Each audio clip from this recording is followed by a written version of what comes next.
le taimilawati ne vaenga le tai au le ua tātono nei le tu lai ono I le tautua man au unanga ia a le si ufongo Samoa le lua api le nei tai au fauta nei la solua ia o le a solua fo le nei al masino ti sema lua afe lua se fulu malilima.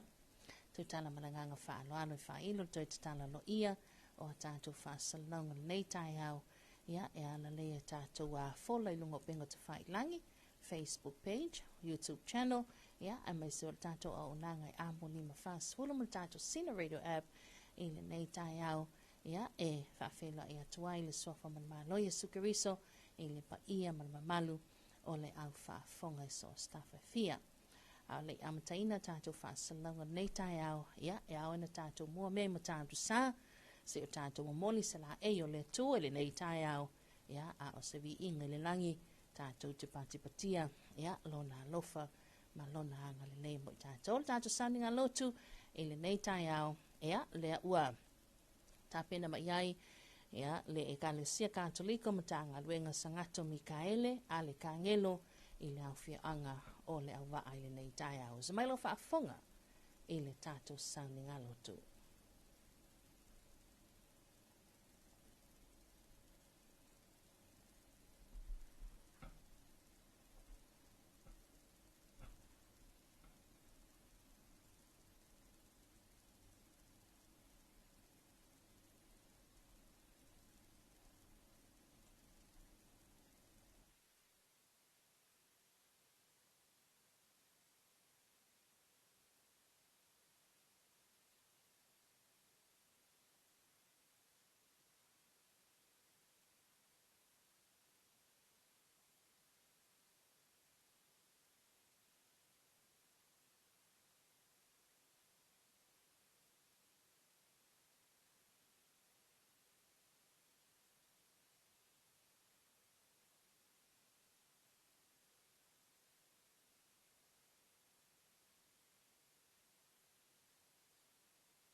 Ia. A fio mai a oe nganga pa ia, ha fio mai. Tutuina pea le afi o lo lava ngā lofa. I o mātou mā fau fau vai vai. Paata mai ina lo mātou valea. E fola fola ai o lautala li lei. Au mai se loto matala. E teu o ai lautala.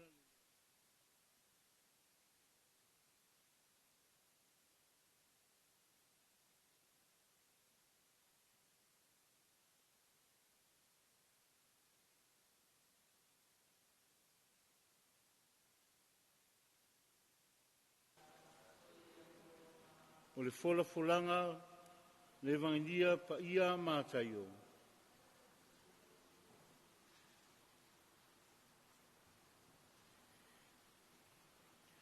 Mātaio lana mata upu e valu. Fola fola lono fai upu e lima e o atu le se fulu maletasi. O le matua, e toa tele e o mai se sae ma se sifo I le malo o le langi. Wo o atu ia sui ka pana umi. Ona sawa I lea ia te ia o le taitai o le toa selau. Wo ai oi mai ia te ia. Ua whapea mai, leali ie. Ua ta oto la ua auna I le fale e mai le supa. Ua matuati ngā lava. Ona wheta ia tu leo Yesu ia te ia. O le a walu atu e whaamalo lo ia te ia. Ua tali mai le taitai o le toa selau. Leali ie. E lea ngā ua na e ulu fale atu I lo fale. Taulava ina o mai sau whetalinga e mālolo ai lau au auna. A wā o fōi o le tangata ua pule iai le tasi, ua o pule fōi i le au tau. A au whai atu i le tasi i nā alu ia o nā alu ai lea. Ma le tasi i nā sau ia o nā sau ai lea. Ma lau au auna i nā whai ele nei mea o nā whai ai lea. O whaafonga iai Jesu.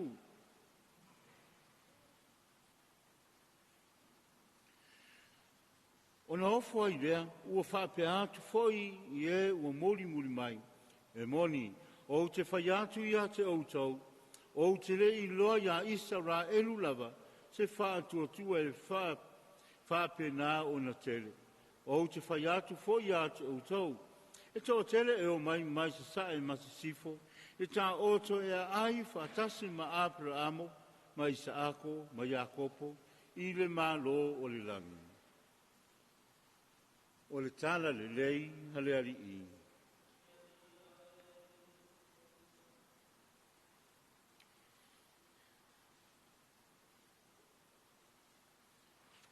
Tala o le whaatua e tupu, o na o mea o malia iai le loto, o mea fōi o vaa ai iai o na mata. O le taita inga lo tātou wola whaatua i nei vai tu sanga. O le tāpena penanga o tātou tangata i le atua. O le tāpena penanga i le fio mai o le Mesia. Pe whapea i o no tātou whaatali. Pe whapea i foi o no tātou talia. Pe talia i nia. O tātou whanonga longo i le wangiria. O whetalai mai no tātou wadi i i le taitai o le toa selau. O ia na ia sa ile ina, Iesu mo le wha amalo longa o luna au auna. E mana ia nama pe a tātu te pāne a i le taitai o le toa selau. O le taitai i le tele o na tiute wha taitai au. I le vai ina o le selau, fita na te vaia, ina ia mwhai o na whaingo fie le ngā luenga o le whātaita inga o mea tau, a mese o le sauni ai mō whetau inga, talinga o whiri tono Roma. Ai se awa hafu ai, o nalu le taitai. Tēnei o fita, sa tatau o na tūre le fita e le taitai. O na ua mai lana au auna. Ale lava o tili a se I halu le taitai. I le alofa ma le anga le lei I lana au auna o ngase. Le whātuatua o le tangata alofa. Le whātuatua o le tangata e pui se taitai le lei. I ana au tau ma ana au auna. Le lewa ngase au auna. Le lau halu le taitai, ua le aia tuli se fita, se alu se vai, se alu se ili Jesu. Le au halu. Ua tau atu o ia Jesu. Masalo aina whaalongo le fita I le taitai, I le ngā luenga o lo whaatino ina Jesu, o lo whewhiloi pēr ma tangata. Ma le tēne o tangata ma mai o loa wai atu. Le la. Ua maua le ava noa le taitai, whai mai Jesu. O la auna ua mai le supa, mana mia se wha malo longa. Whai mai Jesu, ua le, o te alu atu, e wha malo lo I la auna. Wha longa I le tali a le taitai. Leli ie, hele au ngāo na o ulu, na e ulu whale atu I lo whale. Tau o sauwheta lainga, e malo lo ai o ia. Le whātuatua ola. Le whātuatua ua tupu. Tupu a sea, a ua vai I le moni o le mana le o le upu a Jesu. Le mana le whātino I le ngā luenga whamalo lo. Tau o le upu. E malo lo ai lana au ona. I le tau alu atu Jesu e whamalo lo I le whale. Tawia o se whetalainga Iesu o na maloloa ia. Le whātua le ua hofo ai Iesu whai mai. Te le loa pe se sia tangata po se isa la elu. E tutusa o la whātua ma le whātua le ni tangata. Samo ai o se upule mo i tātou. A o a mai lo tātou whātua. O a mai lo tātou whātua i le tua. Ai mese o le nei whai unga le tausanga. O tātou whātalitali i le fia mai o Iesu Keriso. I o e samo ai. Whātua tautua. Whātua lofa. Whātua talitonu i le monio Iesu le. A mai le se whāteita inga mo i tātou e ale o tātou sola ma soifua te tono o tātou e kālesia. Le ale whātua le o tātou wola ai le tausinga o tātou e kālesia. Ma hola ai te tono e kālesia. O pehe e le whātua. O ngā lue le whātua. O tupu le whātua. O hola le whātua. O alofa le whātua.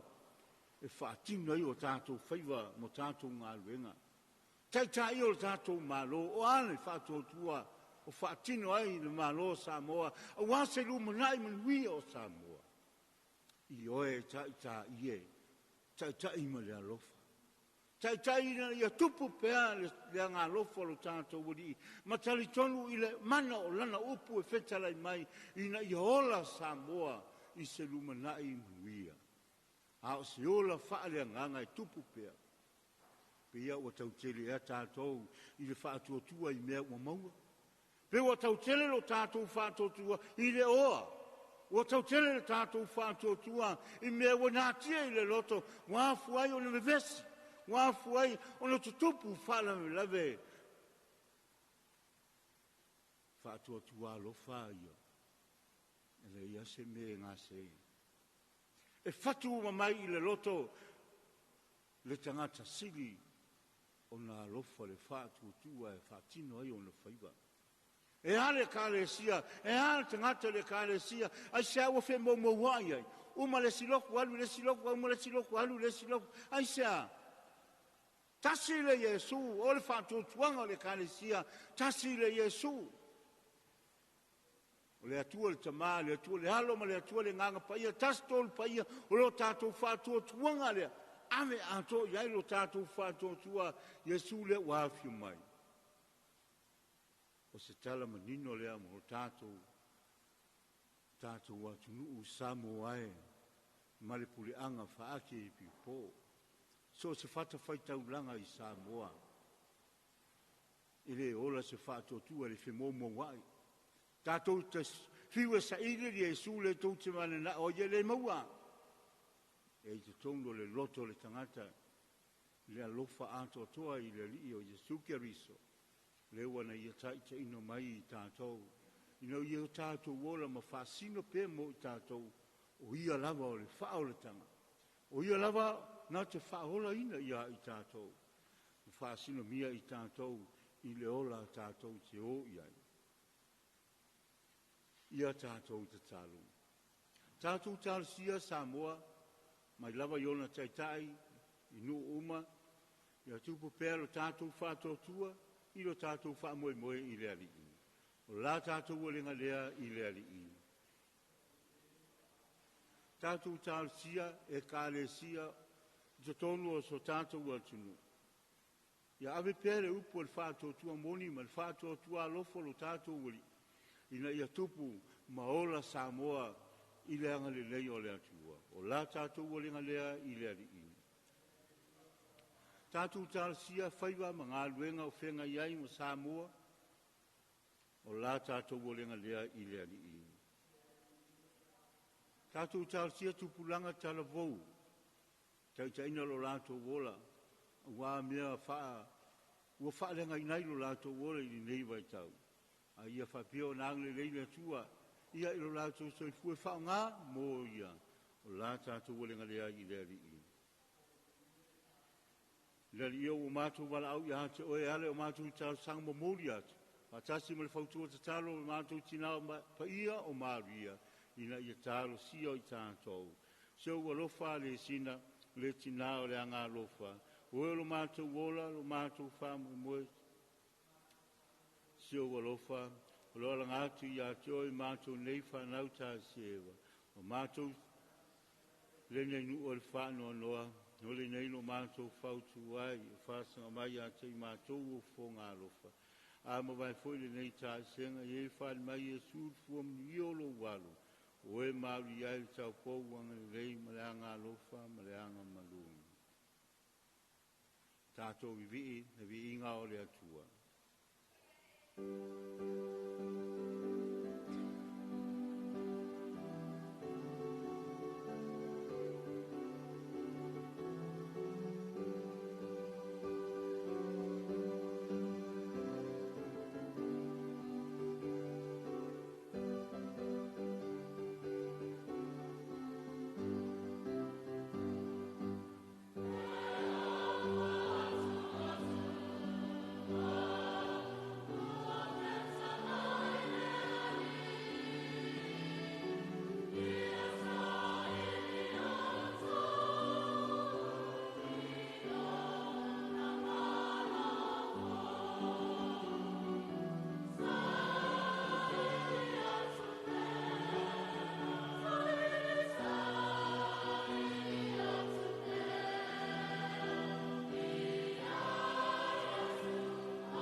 Ia whatasi le ali I mautou. Ia ilunga o Samoa atoa ma le lano langi. Le file mu ma le mawhanawhana o le alofa o lo tātou wari. Al whatalitaliga o le alfia mai o le misia, o le pepe o le Christmas. Le whaola tanga lea o mātou tangata e whaola ina ai so mātou watunu. A mai so mātou a inga mai kāresia. Ono Yesu Keriso, lo tātou wari I le suafol tama. Lealo, malenganga pa ia. Amen.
Ia, o le nā ua whawhonga le tātou tunu o le tātou sāninga lotu I le nei tai au ia e pe ona tapeneina ia masaunia ia ele taitai o le sauninga mai le ekalesia katoliko ma tagaluega Sangato Mikaele ale kangelo ia i le afioaga o le auvaatai ia i lenei taeao ua la ele langi lona viiga e pei ona iai ia pesenga ia le sa peseina i le aufepese ia ai mai se foʻi o talosaga molia ia le o tatou lalafo i le atua mea uma lenei aso ina ia iai lona alofa ma lona agalelei taʻitaʻitama i tatou e lona agaga paia ia o le feʻaufolafola mo i tatou le auga leo aute ia o le aua laulauina ai malua o le taeao faaleagaga ia ma talanoa ai tatou failotu i lou faatuatua ma loʻu faatuatua lenei aso le ʻautulana ia o le tatou savaliga i lenei taeao le asolua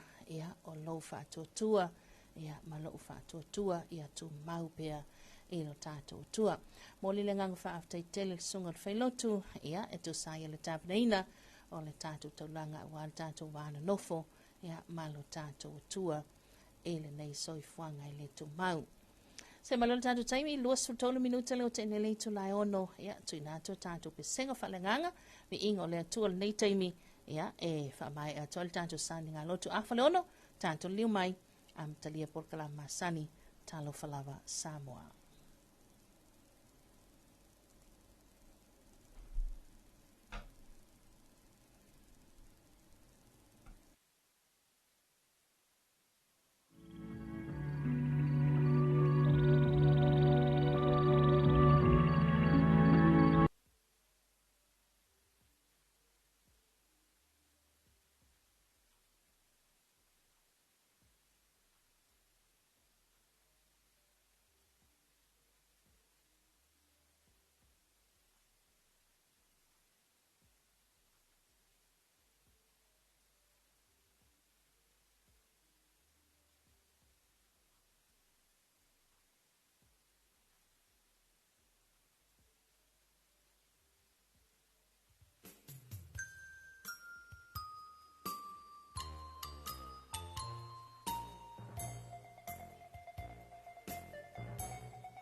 kala me lo fisio komisio ngā ruenga le malo.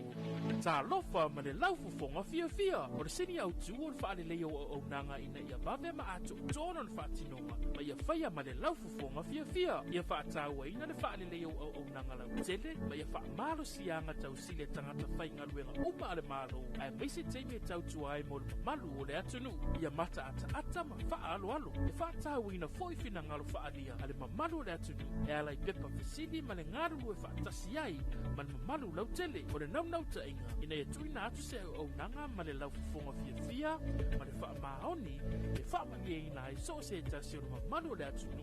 Ilona vave ma le lei ato o toa. Ma o nei swinga uma e a mata mai ya oe. Wha ma ite swinga le lei. Tā lofa ma le laufu fonga fia.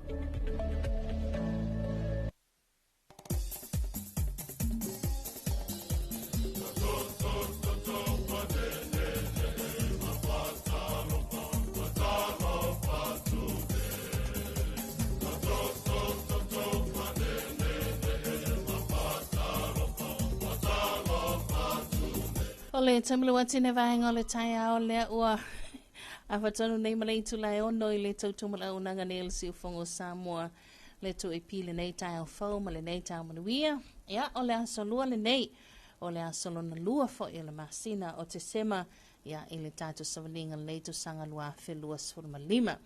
Ia le watatu wa ia i le asolo na lua o le taua lunga o masina ia o le tatu folonga. E le nei tau sanga a tātou toe a mana tunatu lai tu al tātou savalinga ia e whawhetai a le loto i le anga le leima le alofa lo tātou tua mo tātou. A le o tātou ia ilunga le tātou polkalami tā lova lawa Samoa e le nei tai au ia i le tautua mala unanga si whonga lo watunu le lua api le nei tai au fau. Ma ua te talantoe mo le tātou leina telefoni lua tasi whalua o le tātou a whawhelua i masani le nei tai au. Ia, tā lofa le tautua ununga leina.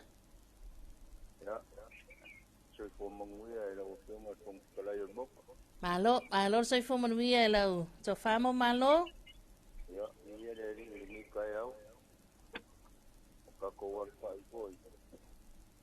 Ko fanga ko mawai. Anga le no ko le so fu ma le o ko ia ma ni malo so ka ko wa kungu. Ia pa ka ko ma sang lava. Lo fa mo idea so kai au. Ya wa ko se manguia ale nga ka ko leo lo fa le nganga fa nga wole li ya le ko pa ka lo fa kula so ma ko ngu pele ke ma ko ngu fa ngo fi o pala si ku pu mo kamali pa ku mo ka si sawa mo ka ka e yo la va ku pulanga la bo pa ka lo fa le malo palmia markapene paulungo makangalu wa ko fufuanga malabu singa ngi yas ya ile anga le yo le pua kalo fa ku ngai kingam ka ba ma ku fa ka okolia ngasinga sorkimo ya fa malu ngo le so wingo ko koko bango yesu kelisi ya le mi fa ngo u fa kalo fa le au fa ngalu le agua de pasio, le agua de olio, le agua de quiriba, le agua de tex. Ya, afai foi hoy se le auto purungo lonsa, wale la wal pases. Ya, bo per file muma le onsa. Ya ka kelo le la wal pases se foi ngale kele me le se pases se a pie masoma. Ya uangi ya fea le dio le ala i ngalo. Ke kala pe lima susene ke dia malenga fa kai a kal sanga voi e o lo fa ya nga kula a wo fa so a wo zo le se pases ya alu le ala maula lo a wo le lungo le bango wa ko ngol bang ari ko fi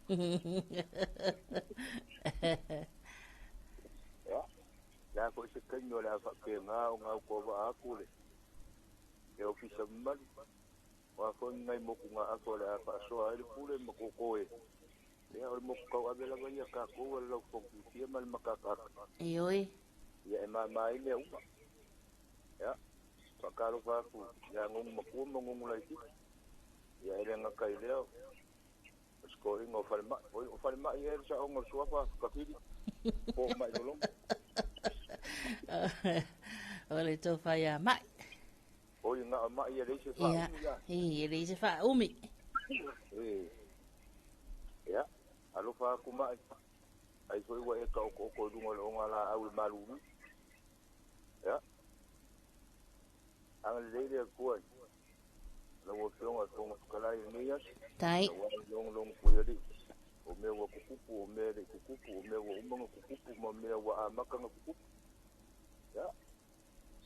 Ole pakalo fa nga ni kayao. Bangu yo kere lawa. La wo sinor ni yaso. Ka ko ma ku kapea. Ioi. Fa tai tele lau to fama malo mo lo sao nei tai au. Ya anga nei fo le li tiu te mafaiva pe o nei mo fo fanga nei aso lua. Ya. Manguia lau ka pena nga awala fisio la so fanga o mai misia.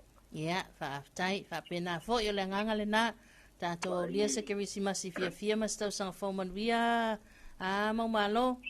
Ya, wa ai solo ma fi solo yo lo makalanga o wa ko mo ho ma kan ngofi.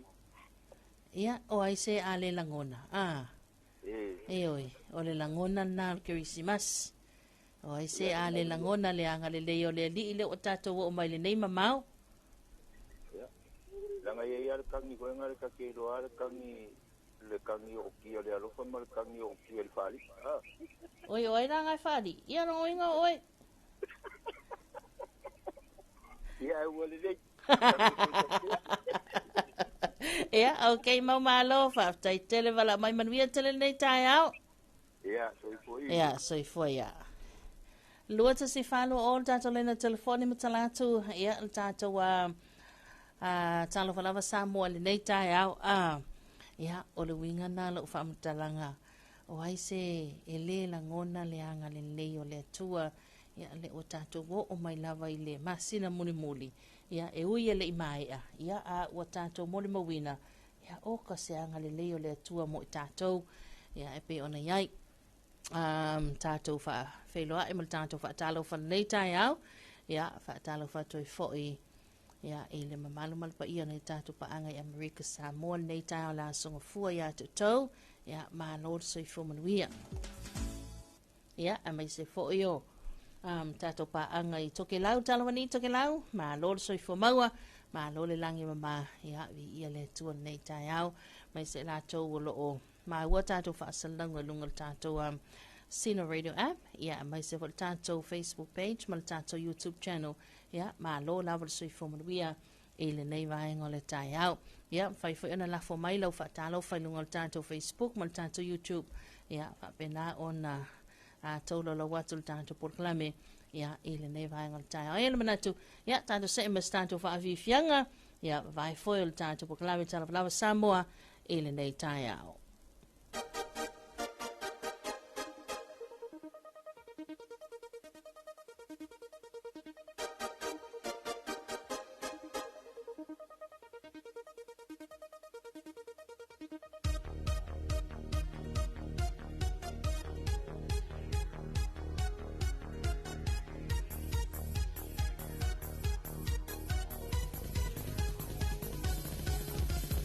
Oli, mau, male, oli, oli,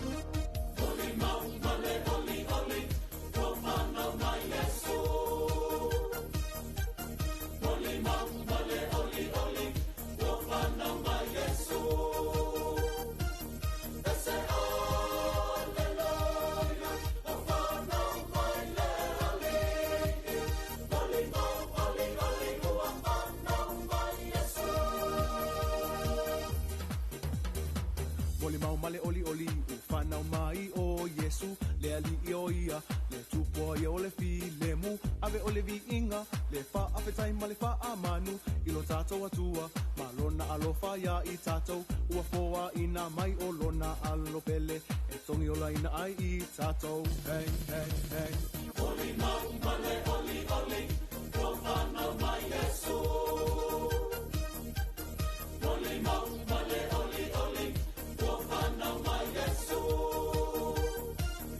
Ese aleluia, o whanau mai le alii. Oli mau, oli, oli, o whanau mai Yesu. Oli mau male, oli, oli, o whanau mai Yesu.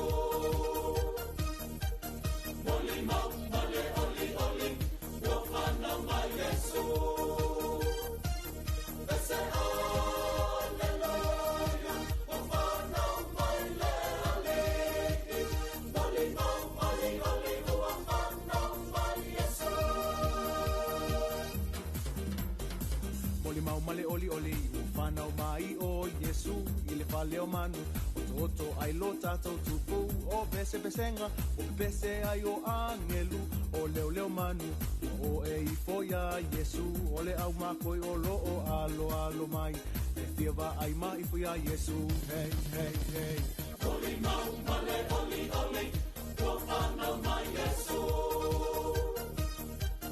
Oli mau male, oli, oli, o whanau mai Yesu.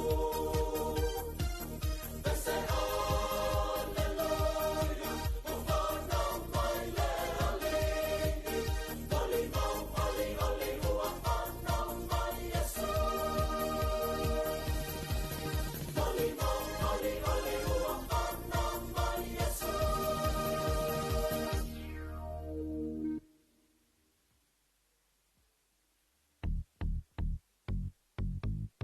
Whawhiwhianga nā mo le mau ma le oli oli o whanau mai e sua le anganga le nā mo I tātou. Ia ma o le tātou mo le mauola le nā e le whanau mai o Yesu.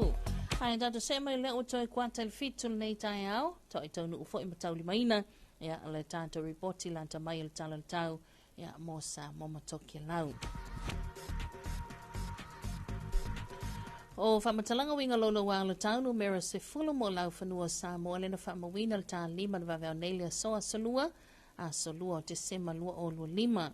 Whalea o ngaina lamta inga mōti munga mafa, whalea o ngaina whautuanga lolonga ai whaamalusia whautuanga mōti munga mafa.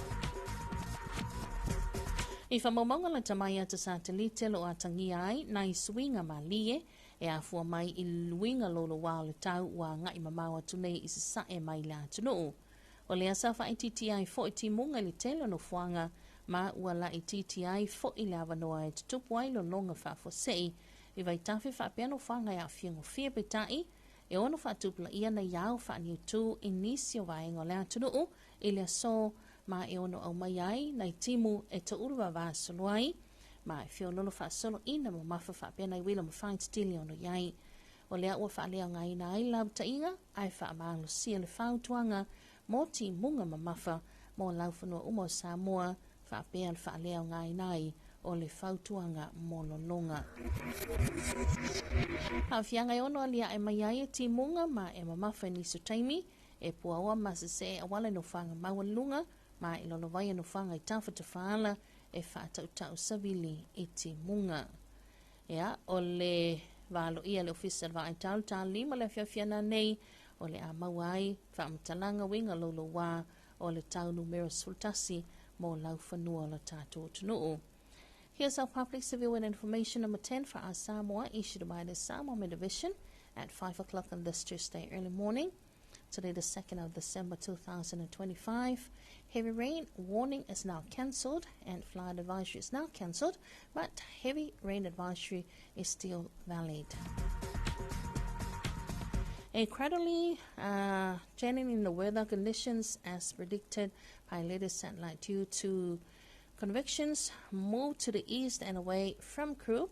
Rainfall activities in most locations of Samoa has also been reduced with a low probability of the risk of flooding in major rivers and vulnerable areas.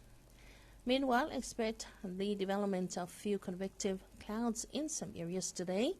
which we are likely to bring in some isolated showers with moderate to heavy falls and a few thunderstorms likely. Therefore, the heavy rain warning has now been downgraded to an advisory level, with the flood advisory is now cancelled for all of Samoa. Potential impact for Samoa: periods of heavy downpours with poor visibility, fucking slippery roads, abandoned passes and ranges, and pulling in road signs and waterways. Expect gusty periods during rain. And our next severe wind information will be issued at 5 o'clock this afternoon. O laufanua na ai o whamatalanga winga lolo wā o le taunu mera ono nei mo o ngā saimel tātou tunu ulen whamawina le tāna lima i le wawao le so lelo whapea mai ai. Mo lo o whamanusia pia whautuanga mo o ngā sami o Samoa. O le mawalunga ngalu i o ngā sami le atunu o lo tu maupia i laloifo o le lua ma le awhamita i tusalea ma wha maunga la tamai pe tai. O au ma mawalunga mai mātū e ono a fiai o ngā sami le atunu i le awa uli nei, a ngā iatu le aso tai au, ia tulanga o lo o whabalusia i pia whautuanga mo o ngā sami o Samoa. A fianga i ono alia i mai ai, e si i wha solin so ma te tawhea o sami. Here's our marine severe weather information number 6. And this is recorded at 5 o'clock on this Tuesday early morning. Marine advisory for all of Samoa is still valid. And recent observations from Samoa's marine waters show wave heights under 2.5 or 2.5 meters. However, increased northerly swells are anticipated to impact our marine waters from this afternoon until Wednesday. The marine advisory continues to be in effect for all marine waters of the country. Potential impact for Samoa: expect moderate to rough with very strong currents. O vaenga lo ia lana pe ona ia tātou tala tau, tātou lau whanua, mo tātou o ngā sami ia i le nei fo i taia o le aso lua. Ai tātou se ma le vaenga nei o whamaunga ia mo vaenga o malawa le atunu o lena whamawina le ofisa wa ai tau le afo le lima ia i le vaveao nei. O se vaenga pēr mao le ea loanga i mai i le i tu i se sae mai Samoa. Nga i mali atu i se sae mai Samoa. Pate se ai mao matimu e a fia i la tunu i nisu taimi. O whautuanga malabuta inga, o le lanu mea mata, labuta inga mo timunga mawhau whaalea ngaina nei mo lau whanua o mo Samoa. Whautuanga mo lo longa ua whaalea ngaina nei mo vaita whiuma whapea no whanga a fia ngofie. O le lanu moli, whautuanga moti munga mamafa ua whaamalo sia nei mo lau whanua uma o Samoa. O sa wainga nei mutali sala whai, ea mātumua nei mo le sola waia, ea woi nisu taimi manei timo tu ulwa vāsuluai, mai whiololo whaasolo ina mamafa ai pupu i nisi o wainga, whapea nai wina mawhai titili ono iai. O le aso tai au le aso lulu o le ato ulu vāsuluai ti munga.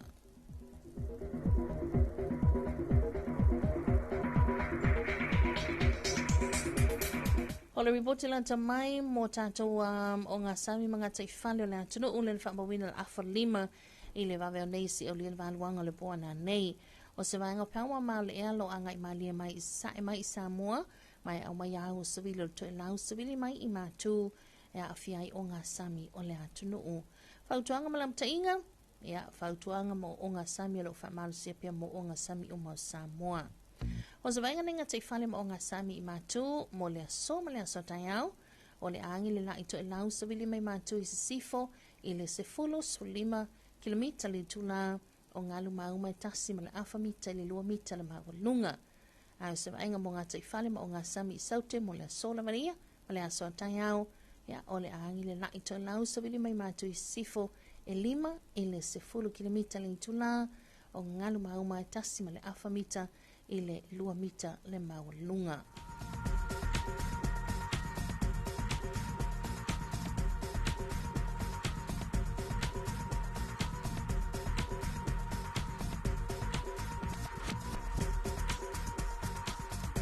Here's our morning issue forecast for Samoa. A trough of low pressure slowly moved to the east of Samoa with associated clouds and showers affecting the Krubai times.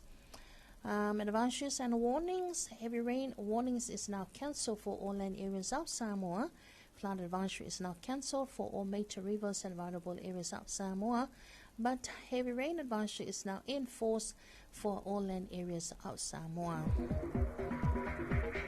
For both the Polo and Hawaii for today and tomorrow, cloudy at times with some isolated showers, spread moderate to heavy falls in some areas, and a few thunderstorms likely.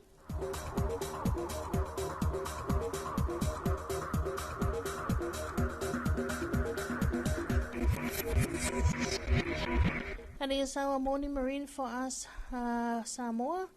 Situation, a trough of low pressure slowly moves to the east of Samoa, associated northerly winds affecting Samoa's marine waters. Advisories and warnings. Marine advisory remains in effect for all marine waters of Samoa. For the northern marine waters for today and tomorrow, wind directions from northwesterly winds of 10 to 15 kilometers per hour and waves and swells of 1.5 to 2 meters. And for the southern marine waters for today and tomorrow, northwesterly winds of 5 to 10 kilometers per hour and waves of 1.5 or 1.5 meters to 2 meters.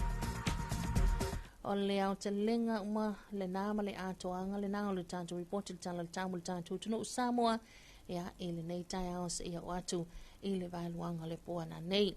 Ai le ro valo ia lo fisa le vai tau ia o le awhale i tula lima i le awhiawhia nā nei ia o na maoleo se isi wapoponga la tamai il tala le tāmu le tātou tunu. Tala wani toke lau mano lawa le soifo manuia le nei tai au ia o le tala fo i le nei il tāmu tau. Le na whamawina lo fisa le vai tau le tāle ono ia pia nei i le nei waweau. O winga le tau se vaenga o peama maa le ea whatasi maa uma timo o lo a fia i la tutu e lau. Winga le tau mutu e lau se ia au lia le waluanga le ponei e a woi nisu teimi me le timo whapena i wila mawhain stili whelolo le maa lo se savili mai mātu o le sami sisi vaenga yono tuatu o le a woi nisu teimi me le timunga whapea fo inai wila mawhain stili. Talavani, and a very pleasant good morning once again to Kelau. Here's your morning forecast for you, and this is recorded at 6 o'clock on this Tuesday early morning. Situation, a trough of low pressure with associated clouds and showers affect Tokelau. Focus a minute tonight for Tokelau, cloudy periods with some showers and isolated thunderstorms, moderate northerly winds, moderate seas, and for Fidalu Tokelau, cloudy periods with some showers and isolated thunderstorms.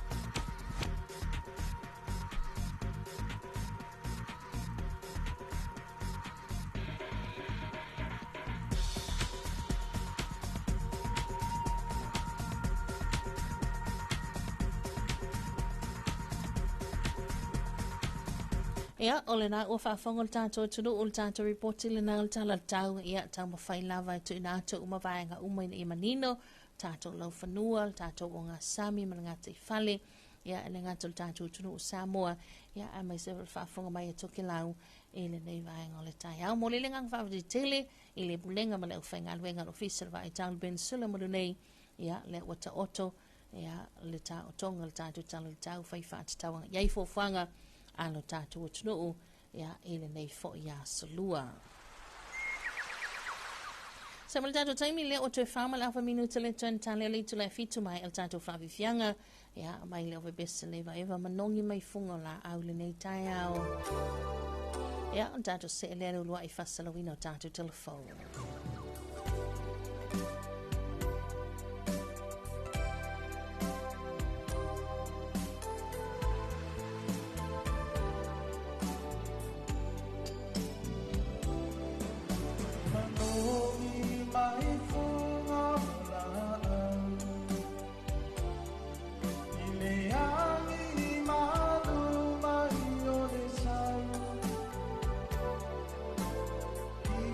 Ile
Whawhiwhianga nā mai lau wabesale vai vai le nei tai ao. Hea, e na ua tāton lei tu le fitu, tātou se mai. E le lua I whaasala wadātou tātou telefou. O le nei tai ao bia na tābinaina. Hea, whongai nātou fo I le sunga mātou ai nei sa ako ma tātou telefou team.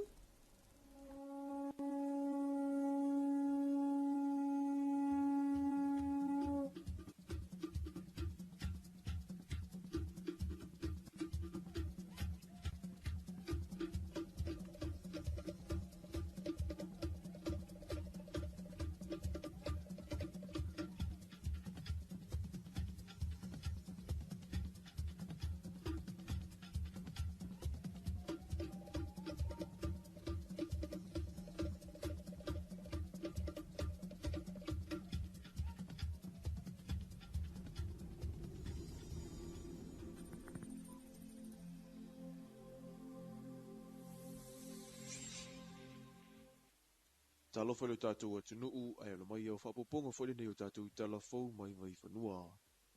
I tala amata, o le taimi mua le nei ua aloa I ai I atunuu I whafo e me se lawa I New Zealand ma Ausitalia.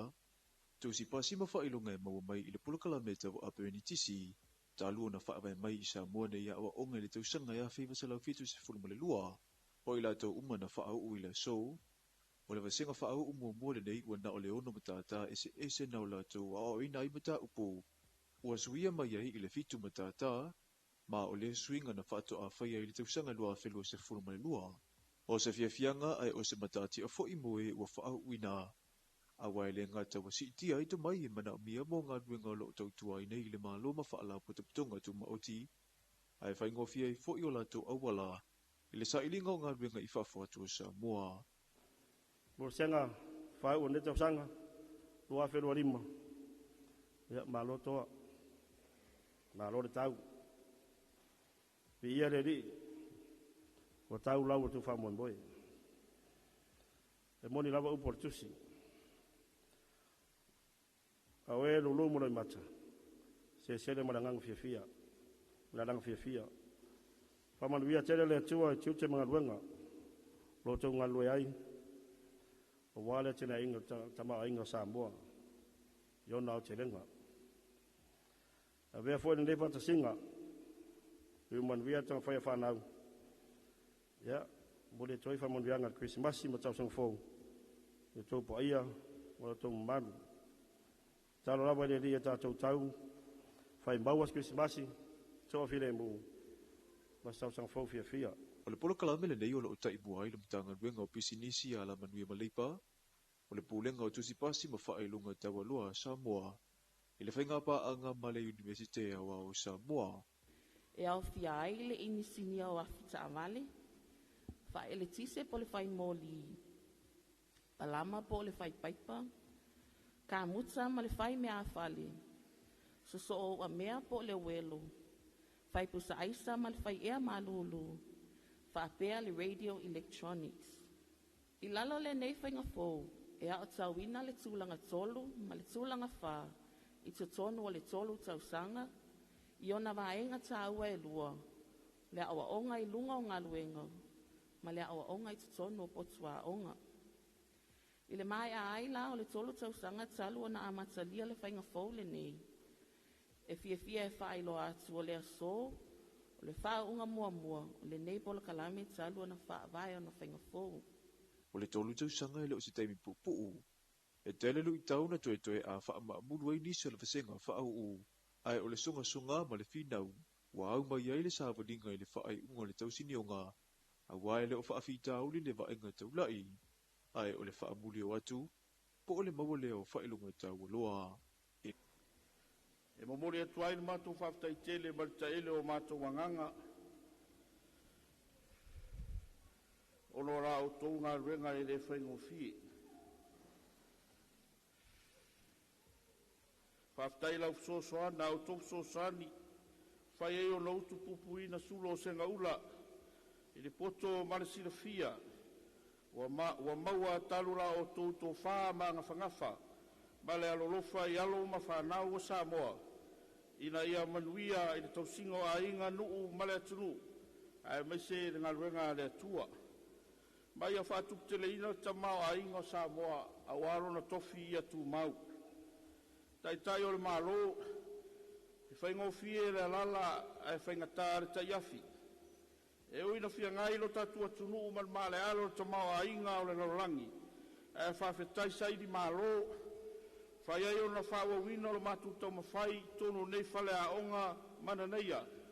O ni a seta te tele ale malo, ma manuia ai o matu tau mawhai. Ioi. O le to tele o ila tau nei o lo tau tua i le malo e ale mtanga ruenga ma pisi nisi tu ma oti. Ai ele o tau fia ele filifili e toe si itia le sila fia. I nafa ma tiu te tau ave whaale ngā ruenga. I feel very happy with not just myself, but my family, my friends, everyone who has supported me through this journey. I'd like to give you guys a very big thank you. Without you guys, this wouldn't be possible. But first of all, thanks be to God. He gives us lives, He gives us the knowledge, everything. It's all from the Lord. Second, family, thank you very much. Ya viene tu lewa Emmanuel al fa moi ya ole certificate level 3 mo level 4 lewa fa Emmanuel na ile tong fainga ide.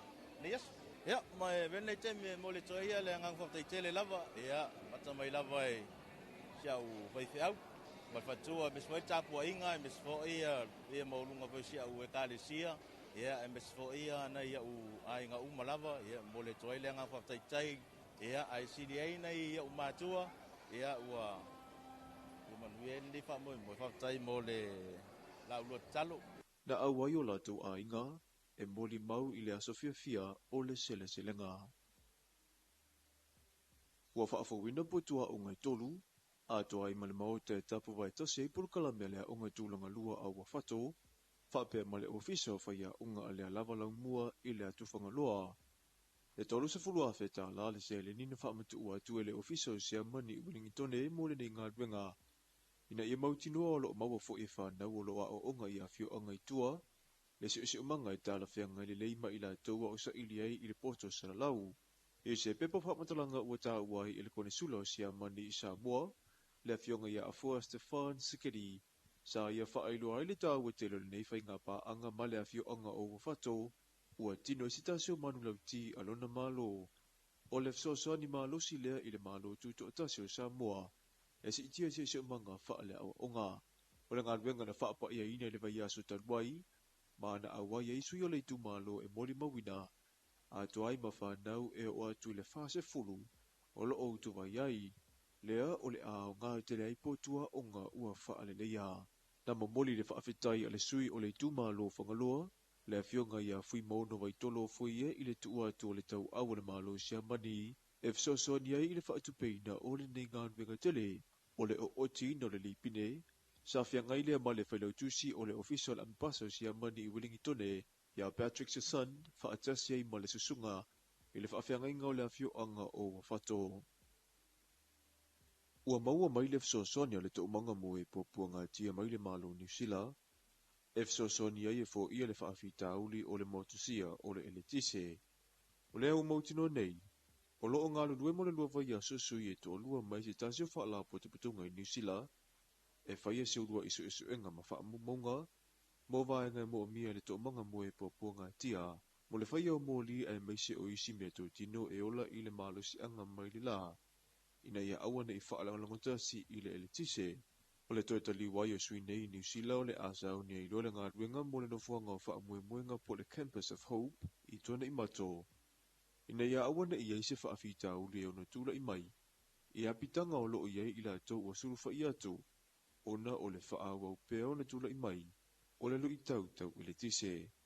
I se pepa whaamantalanga ua whailoa ai la ngona mita ma le whaafitai o le presidente o le tōmanga, le fionga ia Sidi New Linajang.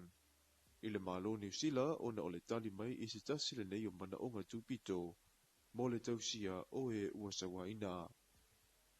I tala mai atu no mamau, na tua i le tangia we le whaamna tuina o le aso whanau se tasi o tamai titi i Peritania.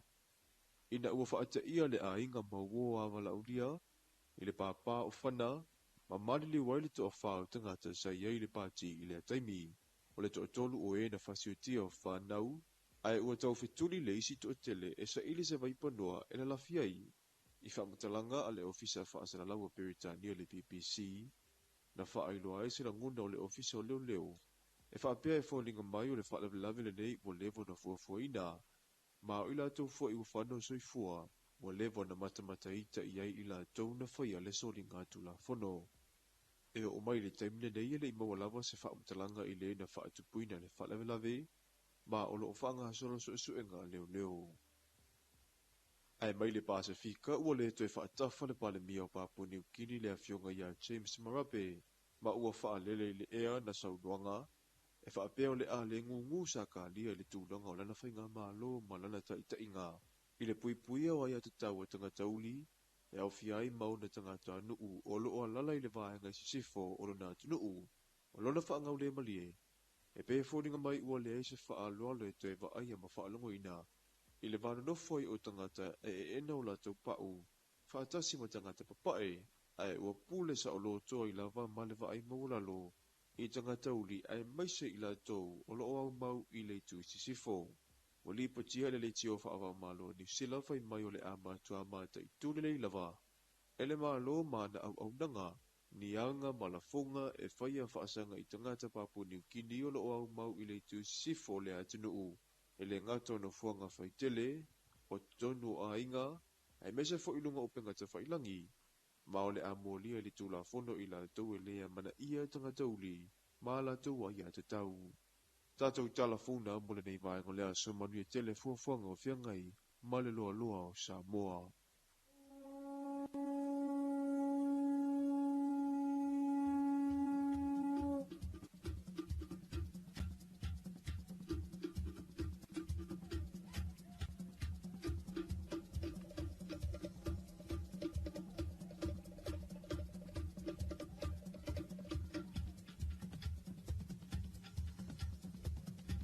Ia, ole la ua whawhangal tātou atunu o ia tātou telefau lona rua i whasala ua nātou pe ana tāpilei nā tau whātasia.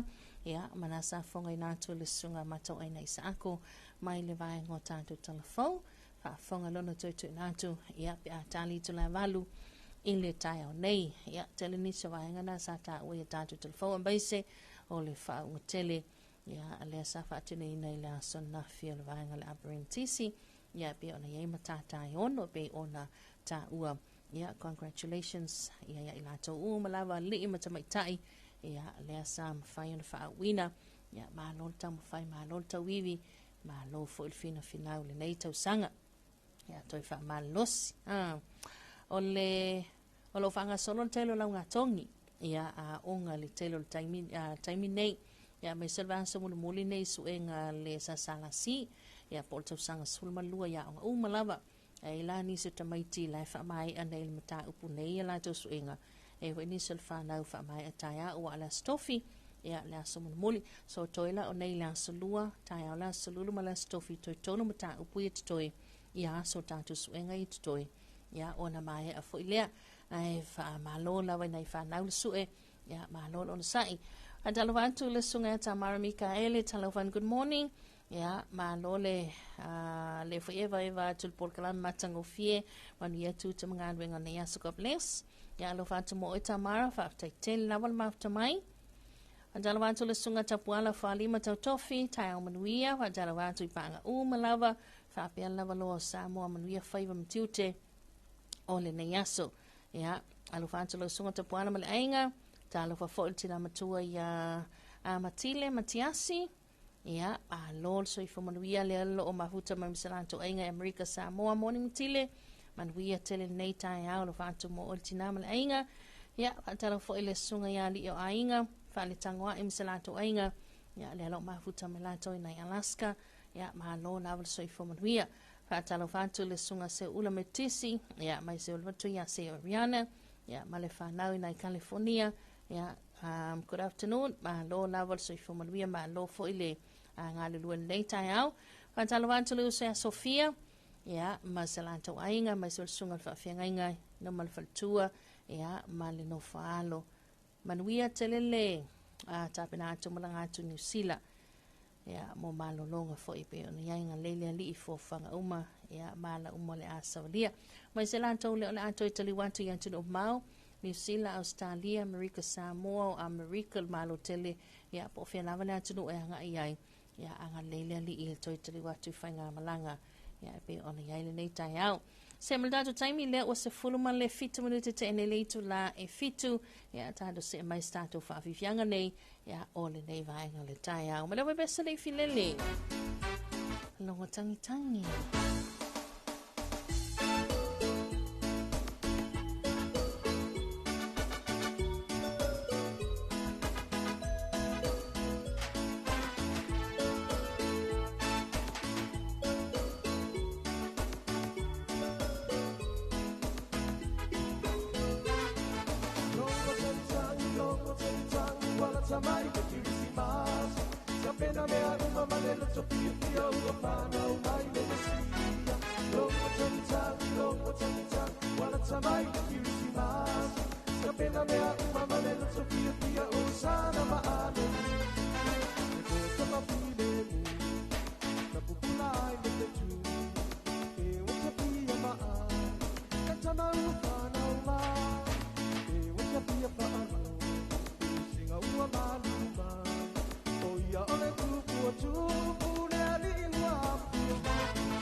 Ona ole pale o mau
Sia le fiwa pona ivi. E mawhai o na mali waile tangata pe au ngaonga a fianga o le fiwa o pona ivi. Mawhanau la iti e pitusili anu tinga ina i le fiwa pona ivi. Ko mamalo si o manga. Ufi malu ka alone ma mea whaitiu. E wha pale ai vai tau ma. Pui pui lo ainga. Wha mama mea whaitino malapisi e mawhai o na toa i le vai. Wha mama a la vai matali vai. Mata i tū le lei fōlinga wa aia, pa tūlanga o ngaonga, ai maise o afianga tūnga o le fiwa o puna iwi. Samoa, wawe wa ai se fō mai se whalmai la taratani. Samoa, whaatino nei loa. Le puipuinga o le fiwa o puna iwi.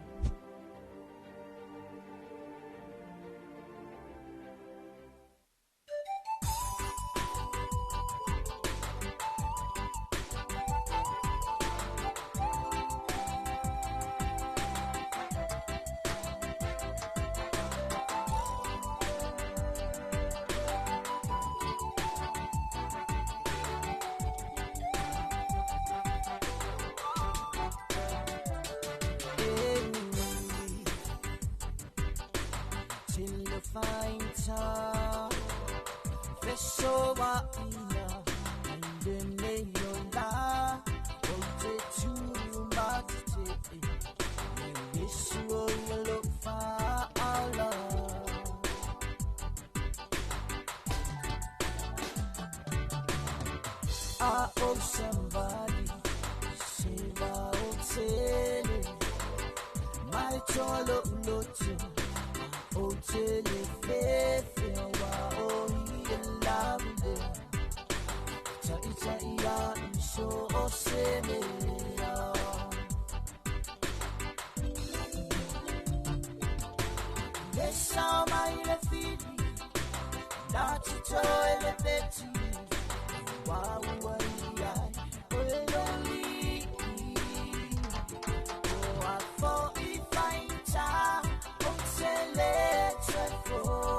Besama ile fili na chito ile beti wawa iya ololi afọ ifaita otele tefo Yesu tari maila utani oh ote mani malona olelo matai oh afita ote fa amai oh lavender Tarita ira miso osemera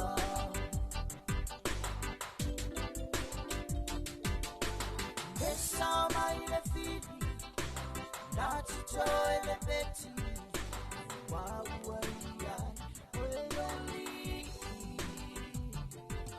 afọ ifaita otele tefo Yesu tari maila utani oh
Whawhiwhianga na musika sui whewhiloia nei vaenga o le tai ao hea mai le over bestseller na le Fantastic Band hea ma le tama o le fola folanga e na ua se ma le tātu taimi le o toi luas fulu ma le whamini uta le toi Natalia ia o le itu la e valu i le nei tai ao ia wha talo vantum toi wha malo atu malo le usu malo fo il onu sai ia i ngā luenga matiu te tau amata le nei tai ao pe o na ngeli tātu tunuu ia wha talo vantum fo ile sunga ya Mrs. Ona Lotte talo fan good morning man wia ngā luenga le ia salo fatu i ainga umo Samoa ka place le lo mafuta mai i Brisbane i Australia ia talo fa fo ile ua tau nu mai ia le sao le to faya mausi si le utumos nei tai au ia wan tanto por klami ma lo le usu ma lo soi fo man via maui ia fa talo fatu te Filipepe ma lo fo ile tawata i ma lo le fonga ile nei tai au a wale tau tua ina o le mamalo le tanto tunu fa talo fatu fo isa mo i lau mai mo fa fonga mai le nei tai au manatu ia o lo manuia le maleifu mai o le tanto tunu ile tai au le nei le asolo na lua o le masina le nei o tatu tau nu o le masina pisi masina o feiloa inga o le masina o faalave ta Filipepe te sema lua feiloa sulma lima ta lofa ma lo le soifua manuia malo le usa sa o leila wala utau whamau i o le wai mai tau atu ia ua amata wai na e pisi wa hoi le masina o whainga mea lofa ia ia ila na o le tupi vai a tupi o le ua amata na su e nea mea alofa ia ai le leila wale le whaavavave Io le masina o whaamavaenga, masina o wheloa inga, e te lea me te tupu le masina o te sema. Ia ai whaafetai i lea tua, o lea ua tai mai le soifua o Samoa ma tātou uma, tātou waulia le masina whaai, lona sfuluma le lua, o le nei tausanga, lua a whelua sfulima oka se vave. Ia. Ele i umi la wan tātou o mai le nei tau sanga le o tātou kilisimas. Le o kār kilisimas. Ia, o le vai aso le nei, o le vai aso o lau ngā tongi. A o ana nafila sa whai ai le lau ngā tongi a le tele o nisi o a o ngā mesi ala o ngā tamaiti. Au kama fo ia iungi veskela aiki. A o ngā whata i tae po preschool. Oi, se ke whai akuta file ka ilo fo i iungi veskepe maua le au la iti. Whainga o whaau o kama malako pūlo, malikele o le ula lole, ia makusi pasi, ia ua matua e o le mana ia fo ia, mo le mea o le whaau Sofia ai o le tamaititi, mailo na lai titi, e tilo le umawalanga price, mawalanga kusi pasi, whaula ia long ki ngā malonga mā, ia mawalanga whailonga. Ia ngā alua le ilu maulonga soifua, ala wo fia e mea leo le alu le a onga walai lo le kaungu unga. Halka ma foi ngale mai ia lifo. O soange. Ma le lea foi. Ma ka foi ngale o le lea foi. O le lea o ngar kele o aso. Usa e fai mai ia o a tele aso a onga o le neia li. Ia pe na o se tolu aso vai aso. Ai masawa kulo male o fa ur kai au. Ia ai se pe kalie foi le ia matua. E mo ia mo mi o tamaiti o lai ti ele o fa amalo sia fo. Wa ia ka mai kiki ale fia al kai fa mai le ai ke le fia onga. Mai lo ke fia moi. Mai lo ke fia moi. E pe ia la onga la lo le sia so fa mai lo makua le pulanga mai. Oe, e lo sa onga lo kama. Ia, o nafi fo ele na fa atino ina ile fa unga le vaenga le apprentice maui. I matatai ono le sa iai o le insinia, o le palama, fa il tise, i o le kamuta, ia, o iai fo i vaenga fo ina le fai e malulu, fai pusa aisa. Nei e matama i tai na fa au uai. Ioi. I matua fo i o le taimini nei te Filipepe ua ava noa tutusa. O le gender equality, o tutusa ava noa o li i matama i tai. Ia e whaatinu ai so se ngā luenga. Ia la fo ua o tama i tai insinia. La fo ua o tama i tai whai ngā luenga i lunga o vaa. Vaa meli ma vaa la o loa. Ia ua whapena lava ua tutusa uma ia le tele o avanoa. O mea leo na sa whai e na o ali. Ia lea fo ua mawhai o na whaatinu ai tama i tai. E o foi lai I ngā luenga ma na whama tiu te tamaitai. Ia, o iei ali I le wala tau whaia. Ia, o a whaila o tāla o le masania na mai le tātou le pote le maketi maui. E le o ni e pēna se toa lua ni tinala e sa whawhai tui teu. A le tele o teu e si o waile tu pāwa li. A kawa ai aku sila uru a kama. So le. O le tasi na tale ni lau o whai e le to tele o li I teimi nei. O le whainga o mō meo teu funga la au. Ia e maise fo ia eva ai nei ai latu nei le marketi. I funga le. Ia. E lo e wa o le masanga e fo I staya. Po eva ai ai teu wai. Tasi na vaenga o lai o loa lai fa tau I le marketi mo meo teu funga la au. Ia e maise la o le asto na I wai to teleanga ia to sa ili mani funga la au fa la to teu o le falsa.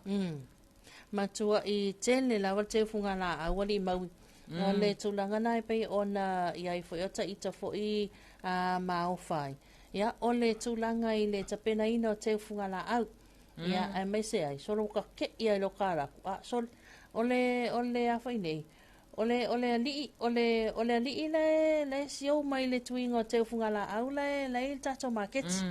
Ia a ole tele a so sko inga si kaili so sko inga teu fata atia ole teu ta oto ka vai mai ia ke ka o ko lu sulkala ke fe lolo ma kwa si poki a kamanga ka vai ngai ia pe a fa tonu nei ni ata teu ka vai ia o la ulangu la ke wala fa sa langu pingiki ia fai melanka ke ula popo ase au kafa fo ngai e makoi kusalele yo ol kanga kale falsa ilma ko falsa ai ka ke ala ku fa mai ia ke ule I a ver ke ule luma I mai sika mai ke ule luma I e mo no tangata ele taleni o masani e pele I va aia e tango fika I lona mafau le tulanga o falsa ia mateu ese e fa longo mai perni ata o le si fai teu le na o le si ali fai teu na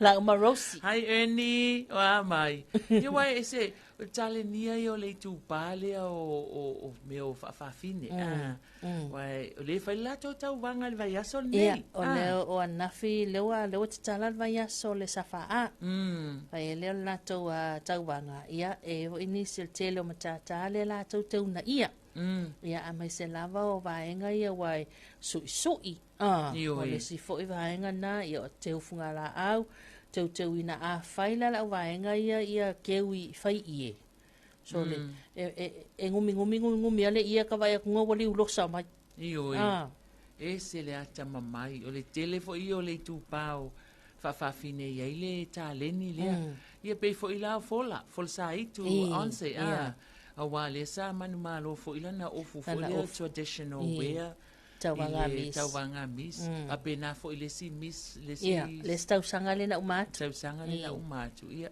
va ile le tele o le taleni tele o le taleni o lo ia ila to lo ia to mai ia ai mese fo ese fo ile tele o le sao fa fine le tato atu no ile ati na e o tato atu ai mese la o I mapui fanga lele so soani ai inai matua la e tausi mapui fanga lele le tele na ave ia la to fo wa ia wifi ingoa e kangaka ia si vaenga le mo meo mala ia e kusa o pise ingoa fo lele wa masani e mala au ai ai e sel ta ua mal tele o le sao ia o fa fine lo tato watu no ia mantua fo ila ole sunga ia tula e palia sa fa I ma fa tama ole asosie fa fine ia ai wala o taika le fo ia tau vai le hoto ia lu ia taika to ia lu lo matu ia wa pe o taika ngo ka fa longo ia le ngole o anti taika o ka onga ia le vo ka kai lo kongo ka nga ka swafa ia anti taika e se vo ile anga mali o le vo tamali ele tunu ia talo sia fo fa mo nai fa fine nei tau sanga ia tau no le manuia ia wai e ia la to polo keti ma la to polo kalamele ma foi la to e ave ia la to seleni e ma la to tau vanga nei ia ai o le tato le tio ma le TV ia e fa ai lo atu o le ia le tato package o le kilisimas ia mantua la o na file so mo te sema ia o le ua mata whaalawi loa atu le tātou atu nu ono mo le au whai pisinisi. Mo le au whai pisinisi a whai e fia whaalawi loa lau pisinisi. E ono se fulu ia mo meo spots. Pe ono se fulu ia vanua. Ia advertising spots. O mo meo whaasa launga wha pisinisi e maua. Ile na o le 5 se lau. 5 se lau tala e te tongia. Ia ai ono se fulu ia le au whaio advertising spots. Ia ai awa mo nisi wha matalanga. E so ta i maile sunga Corinne i le marketi. A le tu e pima le TV iwa. Tu e whawhisili mai ai. Ia, luon tas fitu whai tu mai o le marketi a tu e pi. Ia, pe te wala au mai fo i so ta i mai pe a i le e-maili. Ia ma le tatou telefoni le i. Lua tasi whalua o. Ia whawhisili mai mo le vaenga le marketi. Ia mo le tatou whaalau iloa lea. O le tatou package whaapitoa lea o kirisimasi. 5 se lau tāla e te tongi, a tau ngofie. Tau ngofie, e mantua la, e senga kāle ad. Ioi. Ia e kako koe kalangoa ai. Alua koe mai whalau iloa. Umaka ko woe pu e mai lato whaalau iloa. Wawa aina iai. Ia, ai 5 se lau tāla te tongi. Ia mo lau pisinisi la, lau whale o loa. Ia wala vai tu ai ngā pisinisi ne te whai e po au la au foi. Papea nai whai sau pisinisi whai teu. Ia mai meo la au, tonga la au. Pe oka atu ia o mo meo ula wai e stanga te lau whai a mea nā. Mo meo le ula vai su i le ula. E oka kula ia ula fo i e whai ai meo o sauninga ma whaau unga tūlanga. Ia mai se vai tau nei. Ia a whai e fia whaalau i loa ina ia vave nai loa e le toa tele. A wā o whafu. La e mata, la e sila mai tātou whaasala launga ni, ia o ka sao mai ai lātou, o to tongi mai o wale, tātou marketi online.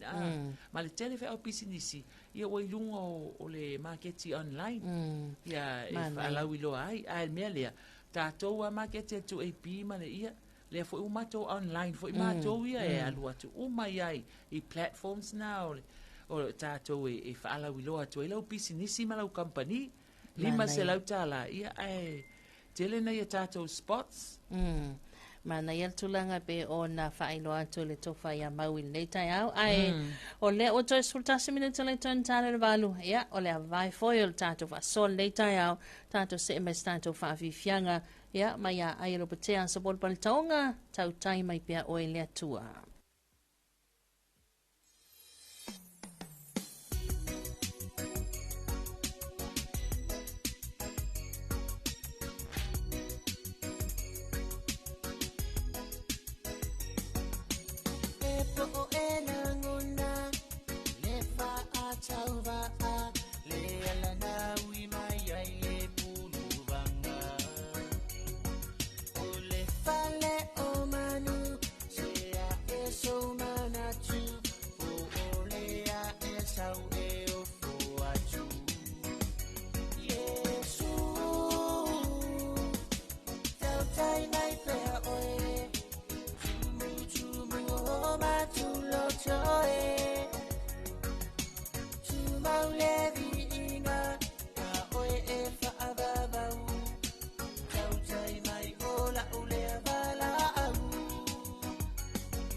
Tātou whaamanatu, lona soi fua mai, tūli vai tātou I fo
toina.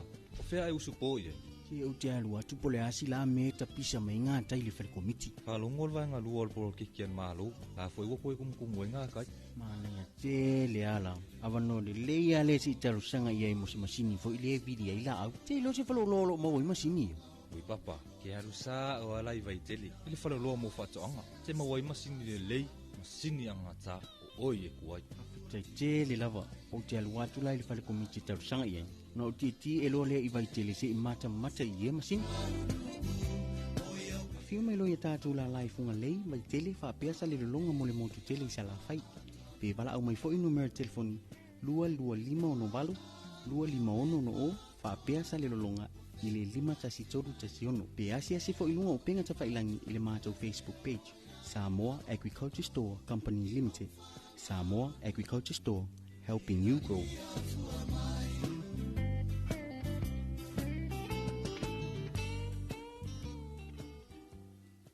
Le polka la me lo ofisio komisio ngā ruenga de malo. Sa lofa ma le laufu fonga fia. O le seni au tu o le whaare leo o nanga ina ia bawe ma atu tono le whaatinonga. Ma ia whaia ma le laufu fonga fia. Ia whaataua ina le whaare leo o nanga lau tele. Ma ia wha malo sianga tau sile tangata whainga ruenga uma le malo. Ai maise teime tau tuai mo le malu o le atunu. Ia mata ata ma wha alo. Ia whaataua ina foi fina ngalo whaalia. Ale ma malu o le atunu. E alai pepa visili ma le ngaru e whaatasi ai. Ma le malu lau tele. O le nau ta inga. Ina e tuina atu se au nanga ma le lau fufonga fia ma le wha mahoni e wha mani e ina e so se tasi o ma manu le atunu ilona vave ma le lei ato otoa ma o nei suinga uma e a mata mai ya oe wha ma ite suinga le lei ta alofa ma le lau fufonga fia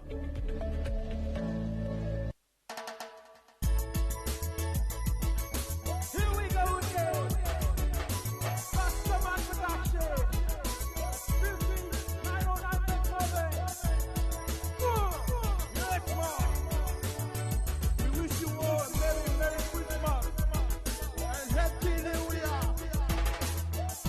Manu yellow fana mai le mesia lo tatu matai oyo le tupuna valo ia tato tempo uma iai le au mako iwa tausa ini Yesu popea na fana vai Sao me alo fai ave moia Manuia Lo soi fua mai Longo tantangi o mai ale ke usimas Vai no ainga vai la fana Tatau la vai o le her Longo tantangi o mai ale ke usimas Vai no ainga vai la fana Tatau la vai o le her Fana moi tatou le mesia Alananga ia lapa amanuia Kerisi masita sala pau fia Pepe se mavivi ikua ulia Perfect, here we go, perfect Kiri mai le reiki, siva mai le pesi Lue mai le kemi, siva keme Lalo mai le onga, sasa mai le le Ki mai le music, sasa fa malepe Pale pala ope lule o ke kai keke, o ke kai keme Manu ele kiria, oi malau kenge Straight from your Rastaman Production 909 performance Special dedication to the family and friends around the world Merry Christmas and Happy New Year Tamailo ua ulia mai Ile alofa olo tato matai Pia aleluia ua fana umai Tato pepeso mafa afetai Saulo oi tata fafau Imai lunga lulu o paau Ole pese mali e eva Take it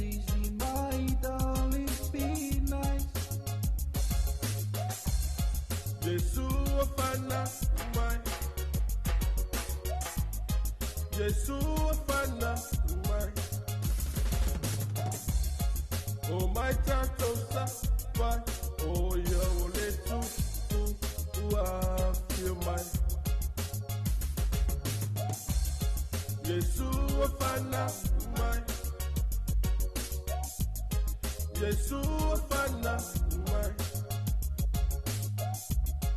O mai tato sa pai.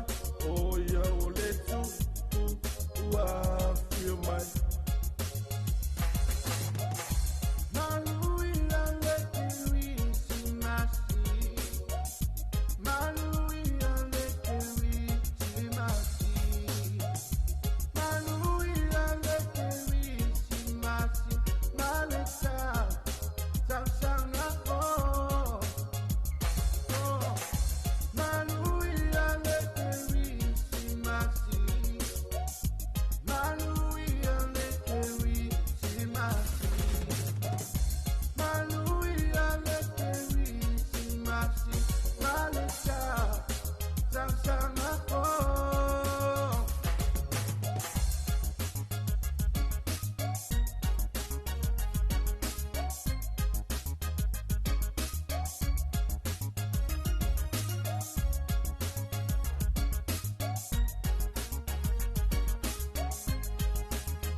Whawhiwhangana ne waingal tai au ma lewa bese si osi wai pua ma lewa le kerisi masi ma le aloa tol tausanga fau tātou leitu la walu ia tātou se mai le toi whaasala wadātou tātou telefau pia ona whangai nātou le sunga ma tau ainai sa ako.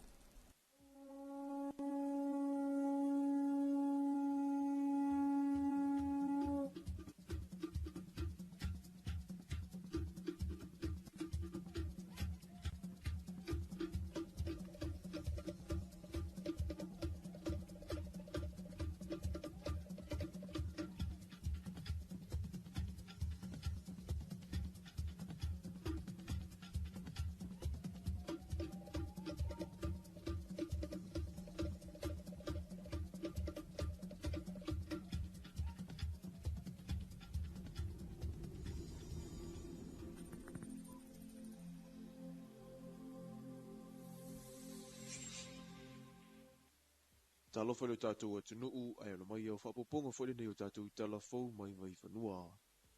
I tala amata, o le taimi mua muale nei ua aloa ia ai i atunu i whafo ai me se lawa i New Zealand ma Ausitalia. Tō si pasi ma whailonga e maua mai i le pulakala meta o apeni tisi, tā lua na whaawai mai i sa mua nei awa onga le tausanga ia whiwa sa lau fitu se fulma le lua. O i la tau uma na whaau ui le so, o le vasenga whaau umua muale nei ua na o le ono matata ese nau la tau a o ina i mata upo. Ua suia mai ai i le fitu matata, ma o le suinga na whaato a whaia i le tausanga lua whelua se fulma le lua. O se fiafianga ai o se matati a fo i moe ua whaau uina.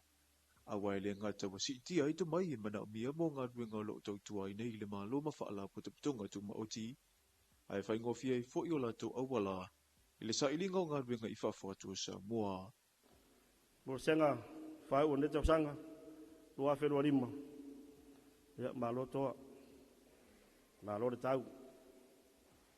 Pi ia re ri, o tau lau o tu wha moe moe. E moni lawa upor tusi. Au e lulu mula i mata. Se sele marangang fia. Marangang fia. Whamanu ia tere le tua i tiute mga ruenga. Loto ngā lue ai.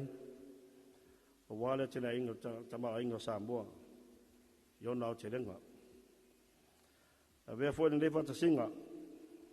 Rui manu ia tanga whaia whanau. Ia, mole toi whamanu ia ngā Christmasi ma tau sang fōu.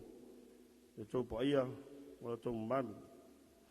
Talo lava le ria tātou tau, whai mauas Christmasi, toa whire mu, mas tau sang fau fia. O le pola kalamele nei o le o tai buai le mtanga ruenga o pisinisi a la manuia maleipa, o le pulenga o tusipasi ma whaelunga tawa loa Samoa, i le whaingapa a ngā Male Universite a o Samoa. E au fia ai le inisinia o awhita amale, whaele tise po le whai moli, palama po le whai paipa, ka muta ma le whai mea awhale.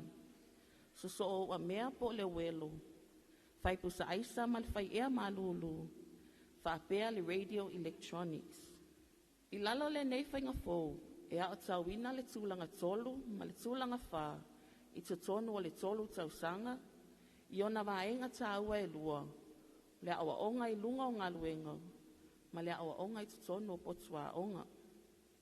I le mai a aila o le tolu tausanga talu o na amatalia le whainga fōu le nei. E fia e whailo atu o le aso, o le wha unga mua mua, o le nei pola kalame talu o na wha vai o na whainga fōu. O le tolu tausanga e leo se taimi pupuu. E tele lu i tauna toe toe a wha ama mulu ai nisi o le whasenga wha au u. Ai o le sunga sunga ma le whinau, wa au mai ai le sāwaninga i le wha ai unga le tausini o ngā. A wae le o wha awhi tauli le waenga taulai. Ai o le wha amuli o atu, po o le maua leo wha ilunga tau loa. E momori atu ai le mātou whaftai tele marita ele o mātou wanganga. Ono rā o tōu ngā ruenga e le whaingo fie. Whaftai lau sosoana o tōu sosani, whai e o nautu pupu ina sulo o senga ula, i le poto marisira fia, wa maua talura o tōu tō whaa maanga whangafa, ma le alolofa i alo ma whanau o Samoa, ina ia manuia i le tausingo a inga nuu ma le atunu, a meise le ngā ruenga le atua. Mai a whātupu te leina ta mau a inga o Samoa, a waro na tofi i atu mau. Tai o le malo, e whaingo fie le alala e whaingatā re tai afi. E uina fia ngai lo tatu atunu man male alo ta mau a inga o le larangi. E whawhetai sai di malo, whai ai o na whaua wina lo matu tau mawhai, tonu nei whale a onga mana neia. O ni a seta te tele le malo, ma manuia ai lo matu tau mawhai. Ioi. O le toa tele o ila tau nei o lo tau tua i le malo e ale imtanga ruenga ma pisi nisi tu ma oti. Ai ele o tau fia ele filifili e toe si itia le sila fia. I nafa ma te ute tau ave whaale ngā ruenga. And I feel very happy with not just myself, but my family, my friends, everyone who has supported me through this journey. I'd like to give you guys a very big thank you. Without you guys, this wouldn't be possible. But first of all, thanks be to God. He gives us lives, He gives us the knowledge, everything. It's all from the Lord. Second, family, thank you very much. Ia viene tu o le ua I manuia ia le wha moi moi. Ia o le certificate le level 3 ma le level 4 le ua wha manuia ina ia le tong whainga I le. Ne yes? Ia, mai vene te me mo le toa ia le ngang whaftai tele lava. Ia, mata mai lava e siau whaifi au. Ma fatua mes foi tapua inga mes foi ia maulunga foi sia u ekalesia ia mes foi na ia u ainga u malava ia mole toile nga fa tai ia ai CDA na ia u matua ia ua u manuel li fa mo fa tai mole la lu talo na au ai o la tu ainga e moli mau I le asofia fia o le sele selenga ua fa fo wina potua o ngai tolu a toa I male mau te tapu vai tase pur kalamele o ngai tūlanga lua au wafato, whape male ofisa whaia unga alea lava lau mua I le atufanga loa. E tolu se fulua feta la le se le nina whamatu ua tuele ofisa se mani I wilingi tone mo le nei ngā ruenga. Ina ia mautinoa o lo maua fo e whanau o loa o onga I a fio angai tua, le se umanga I tala whianga I le leima I la taua o sa ili ai I le poto sara lau. E se pepa whamatalanga ua tā uai I le kone sula se mani I Samoa, le fionga ia afua Stefan Sikeri, sa ia whaailoa ai le tāua te lori nei whainga pa anga male a fionga o wafato, ua tino sitasio manu lau ti alona malo. O le fsosoani malo si lea I le malo tuto atasio Samoa, e si itia se umanga whaale au onga. O le ngā ruenga na whaapa ia ina le vai aso taruai, ma na awai ai sui o le tu malo e moli mawina, a toai ma whanau e o atu le whase fulu, o lo o tu vai ai, lea o le ao ngā tere ai potua o ngā ua whaale leia. Na mamoli le whaafetai ale sui o le tūmalo whangaloa, le fionga ia fui mono vai tolo fui e I le tua tu o le tau au le malo sia mani, e fsosoani ai I le whaatupeina o le nei ngā nuenga tele, o le o oti no le lipine, sa fiangai lea ma le whailautusi o le official ambassador sia mani I Wellingtone, ia Patrick Sasan, whaatasi ai ma le susunga, I le whaafiangai ngau le afio anga o wafato.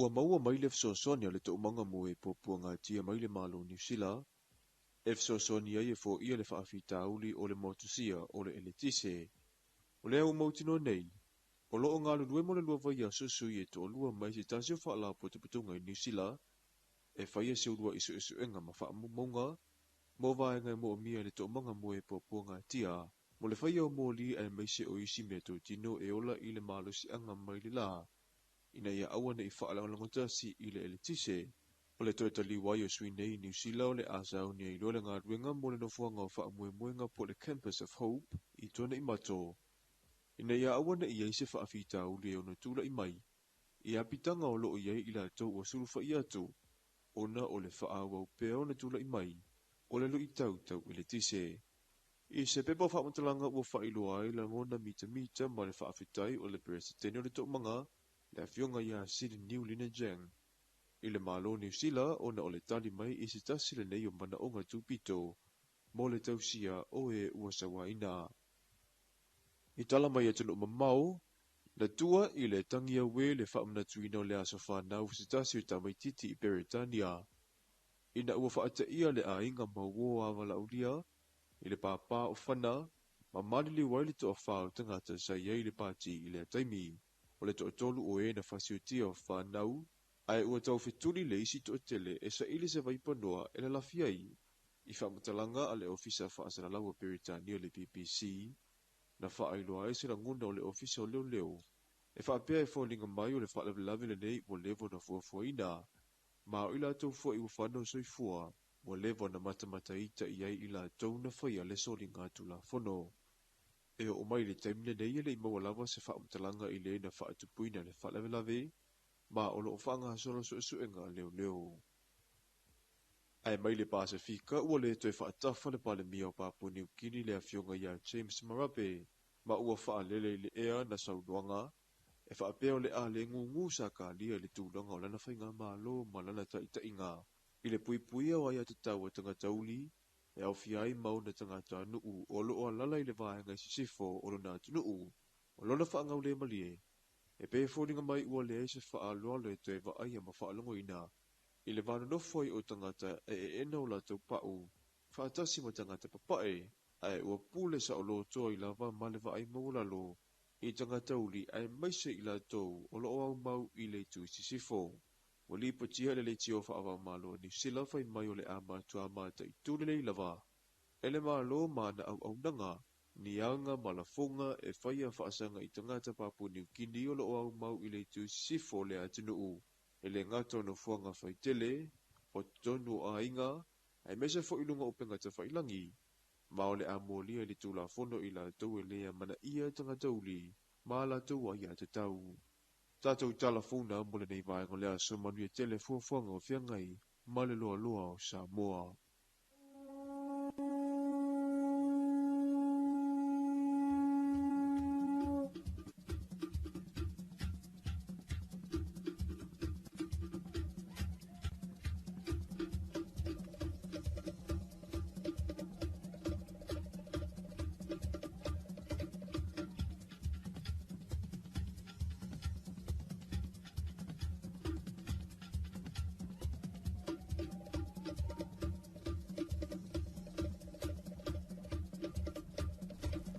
O le taimla watine vaenga le taia o le o sultasi minuta tene le tula e valu ia o le nau fo fa fonga le tatu tulu o le toi fa salo datu tatu telefo ia o le nei taia o mai le sunga ya mato aina isako ia e na ua sulua minuta le o tene le tula e valu a maui Io ia faafetai atu i vaenga o telefo mai vai whanua mo tatu tala o le nei taia ia ma tala fo i mai tatou motutua o i matunu e mamao i whaanongolongo tu fo i mea o tutupu mai ai.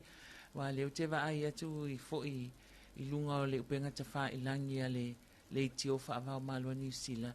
I o ta uai i le mea o le solonga ele po le landslides. Ia le na afia ai i le motu o Tahiti i le vai aso taluailo na solulu. Luas fulu ono o November. Ia le alai whaapea. Walu soifua na mau wai. I le motu pia o se tu o Tahiti sina I tu fo ile fa apea o se motu la ititi. Ile to tele ia ni se no foi. Ia le ala na ile mena ta o afahiti taravao. O ina no foi na tangata lele tu I saute I sasae o le main island o Tahiti. Ia le ala na ia so longa ele ia mai to avalu soifua mama wai o le asola ananafi. Sa fai aile la to sauninga tele lava. E lima I tu ainga lotu to tono Tahiti lena faatasi mai fai le la to sauninga. Ia e mana tu ai ia nai ainga ia wa faa vau ona o la to ia wa mali liule. Nei fala velave fale natura. Ia matalo si ai foi Tahiti. Ina ia awane ito o ia se fala velave fale natura taimi nei. Ia ai mai se o la to wa mafatia ona o motu sia fa fose ile maftanga mai pele mama mai ia ona o le fala velave fa fose ta to tele loa ia ta lo fai ia mana tua foi ia ta to talo sanga nei motu tua o ia ta to nei tu langi o le Pasifika. E sa le ia mau ia wa mana tua foi o tatou le o le o tatou iai le bibiota bibiota nei ia e lenga o tatou o le au fia o mai Pasifika ia awa pe o tatou a inga tua o i o tatou o tumotu le Pasifika ia o le ala pe o amata mea mai ai ia le awhai no Tahiti ia ai talo sia ia talo sia ia le anga leo le ali ia wane I ia se vaenga fo i le e a whaina ilo tātou tunu. O lo te whaalongo atu vai taua cancel ia warning o la pata inga o timunga mamafam. Ala tu mau ia whautuanga. Ai uia ia la pata inga mai ia whautuanga. Ai whaafitai le atu o le atau te vai atu na ona whaatimu mai ia to e tea. Ia to e vai atu alangi le lei mai ia ma tulang whapena na ansa vili mai ia to e mo atu foi. Ia ile alo whamaleanga le lei o le atua. Ia ona ola na tausinga ia Samoa o lo malutia pea ile nei vai tau su o tato iai po le wet season nei fo I tausanga ia se ia ulia le masina o mati o le tausanga fou. Ia o le tulangana pe ona iai ai wa fai foi sina pisi mai lunga la tele a mau nei tai au. Io vai sina pisi o le wai lunga to tele o le atunu a anga I mai mo ngā luenga matiute ia mai se fo o le au mai o le whanau ia peana fai atu taimi wa sola ia o le va yaso le nei whaanga solo lau ngā tongi ale whanau ia e pāti pati ai fo I lo lātou tau ti ngā ia I le nei tau sanga atua I a onga usu ia le tae au ia ai whaafetai ai fo I le ngā luenga whita anei mātua I le whaingo le lunch ma le momoli ma le toe piki na mai I le taime e tu ua ia onga mālo le ona sai mālo fo I le lava papale. Ia, mana tua la whaasolonga o tātou po kalame le tai au nei. Ia, o le afa o le tau le tūlai iwa, ia o le ataliwa tuai I le wale si whaasalau whaavao malo New Zealand, le Radio New Zealand International. Ia, mo tātou tala mai nu mamau matala le Pasifika. O le tau le tūlai se fulu tafilia. Ia. Lea ia le tātou po kalame whaatulanga ina fo I lea e mana tua lea so. Ia, o ngā luenga, o whaasala launga, ia mapolo kalame ale tu eipi I le tele o tausanga ua mawai. Ia lea le ae toi whaafonga mai. Pei fo eona iai le pelepesite fo I leo le afe I vase lau ono suma tasi ta Filipepe. Ia e to tele fo I le ato o le atunu una tala noa mai whaafonga mai lava le polo kalame lea. E ese le mana ia o le toi whaafonga mai I si ufofonga o nai tua ia sa ili malo le na vai tau awase malo tuto tasi o Samoa. E tolangana pe ona ia manatu mau ia tato se sin tato favifianga ia o le nei vaenga le tai au mai a sive vai ngā wales. Sali, check. Ape o timangio. Ea, check ko walu. Ele wo ko ka ka su ele le fa ko mai su o ria. Ko ko walu. Ai o be ko. Check ko me ne, sali. O pape.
sele, kwa vaitaya ngaka.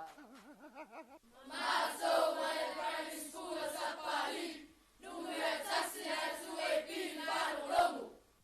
This is definitely my most favourite time of the year. Oh yeah, mine. Yeah, I think it is. Yeah, It is mine, yeah. I reckon Christmas is alright because like the football season's still on, isn't it?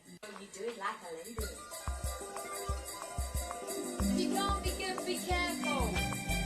And make sure you go to get all your presents off Santa.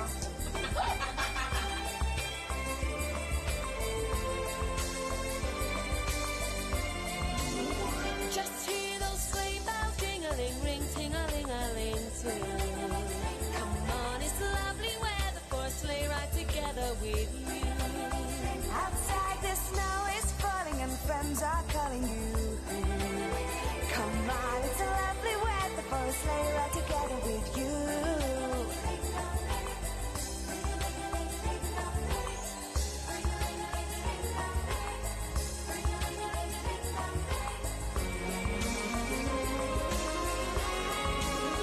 Our cheeks are nice and rosy and comfy and cozy are we. Let's snuggle up together like birds of a feather would be.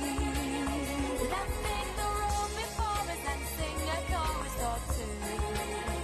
Come on, it's lovely weather for a sleigh ride together with you.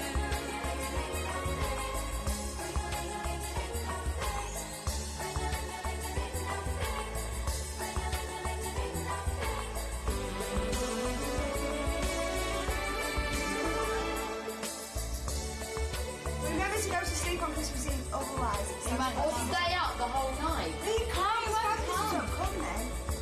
You've got to go to sleep. I know it's hard. Father Christmas doesn't exist now.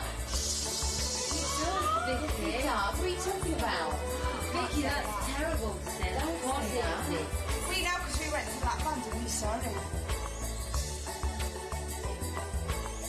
I know you might not get what you want, but you're going to get a fix in the face if you don't shut off. And if you don't, you get a bag of stuff.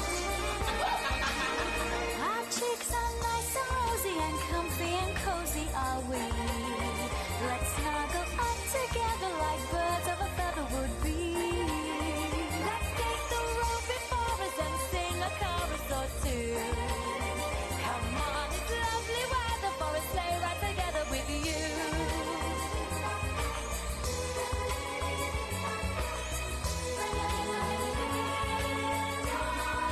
Happy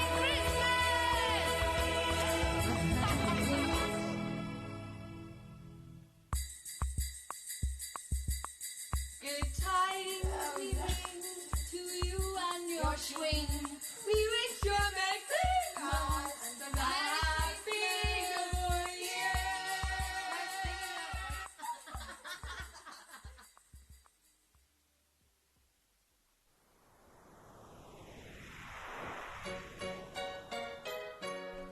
Samela watine vaenga o le taiao ia o le ua lua se fulu ma le 5 minute leo te enei le itu lai valu.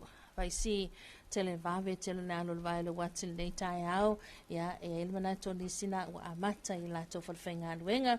Company business ma ofisa e amata tala valu ia o nisi fo ina e fai malia mai la vailunga la tele ia e fato a amata la tope atali tu la iva amaui. Yo e sa le le ata Filipepe el fautuanga masani ana le tatou atunuu se i tautua na le saunga le mui lunga le awala te le lava fo i o vai aso e le asa se a whaalawelawe tauta avale ia ai e mafua mai lava o tatou ia i le whautauta le so o nā lunga le awala ai fautua atu pēr tatou pol kalame tu atu i o tawhatafa ta longo ma se fau ia tautua nā le saunga le mu fai mali e mai lo sai lunga le awala tele ia ona fo e tele lava fo ina fai poloka malu le malo i tai au sa ilia yo tatou lai sene ma sa ilia yo tatou ta avale po wa pasi lau ta avale po le na wa te ale masina na te fialo lua ia ma le pepa wa expire wa le wa tawan toi fa fo ia ai o leo te fava ai atu li i ta fili le le ta te tala nualanga le o tatou tau nuu le vai tau o fa malolonga ma timunga ma tulanga umao fa la ve fa le natura ale o te vai atu i tala le PPC fa pe mai Ua lima se lau le hawhai o la tau wha maunia ua maliliu i lo longa i totonu o Indonesia. Ai whaapera le tala o le vai ason te anei le na awhia ai. Whai mai o se a whana mafua ai o na sau loa ti munga ia malolonga ia. Taimi neila o lo ngā lulue le vaenga la vea ai e tau sa ili ia i tūma ia vaenga o le atunu uia na matua o ngā o na afianga. Ia ai lima se lau ua maliliu, lima se lau ua manunua. Ia ai tasi ma le family ona le au whai o tangata mai tūma lo e tolu po o province e tolu o Indonesia. Lea na afia i lo longa nei makaukia. Ele se tama i whaare lawe tā lo whai. Ia ai wapi o atunu tele ia maui. Ia e whaingo fia fo i ona fia ia mai sole a whapeo ni lolonga. E matua i ese lava pe ia i fo ni lolonga ia tātou. Ia ele o se o ngā whapea tu ai ngā lolonga ia tātou. Ai pe o atunu tele lava ia. Atunu tele. Ia manatua foi. Ia o le ai fi na wa ia ta i o le Pasifika. Ili fono tanga fo ile ale kop le fo ile vana mai atu nei ia mo le fai titi o le vevela fo ile le lalolangi e mafua mai ona o kasa ia me maua mai le meo le fale o fale ngausi mea ia tu ia tu pea ale lai fa pe mai o a fianga ia pe o ina fa tupula ia pea le tu langa le o le vevela ia ka ko vai le vevela le wa ngi e ti munga le po ai ke fa alongo inga la vale vevela ia ai o afianga ia ai o afianga ia le tau mafai ai lava ia ta i o nisi o atu no o lalangi ia ai mai se fa el Pasifika wa o ta tau le fai mai fai sina ma ale o ta tau tu langa ia e sa le lava maui ia o le sivaenga fo ia o le a whaetete o na ia tātou tangata e malanga mai atu no mamau. Ia wai o mai lātou te tele o malulu ia lātou atu no ia ai o mai ia tātou vevela. I le swinga le tau. Ia wā lea fo ina ia ina inisi o whaalawe sa tula i mai. Ia ina i o tātou tangata i le tau no umai nei. Ai mau ai soi fua le ka whaanongo wha mai e wakaia. Wakaia. Ia suse ina le ea. Ia me silve vela o tātou watu no ule iai. Ia waka ika ia a le kia le ili e le mawhena no whole Ia wanga nā ai mau tamalao i lātou e ola lato e malulu. Ioi.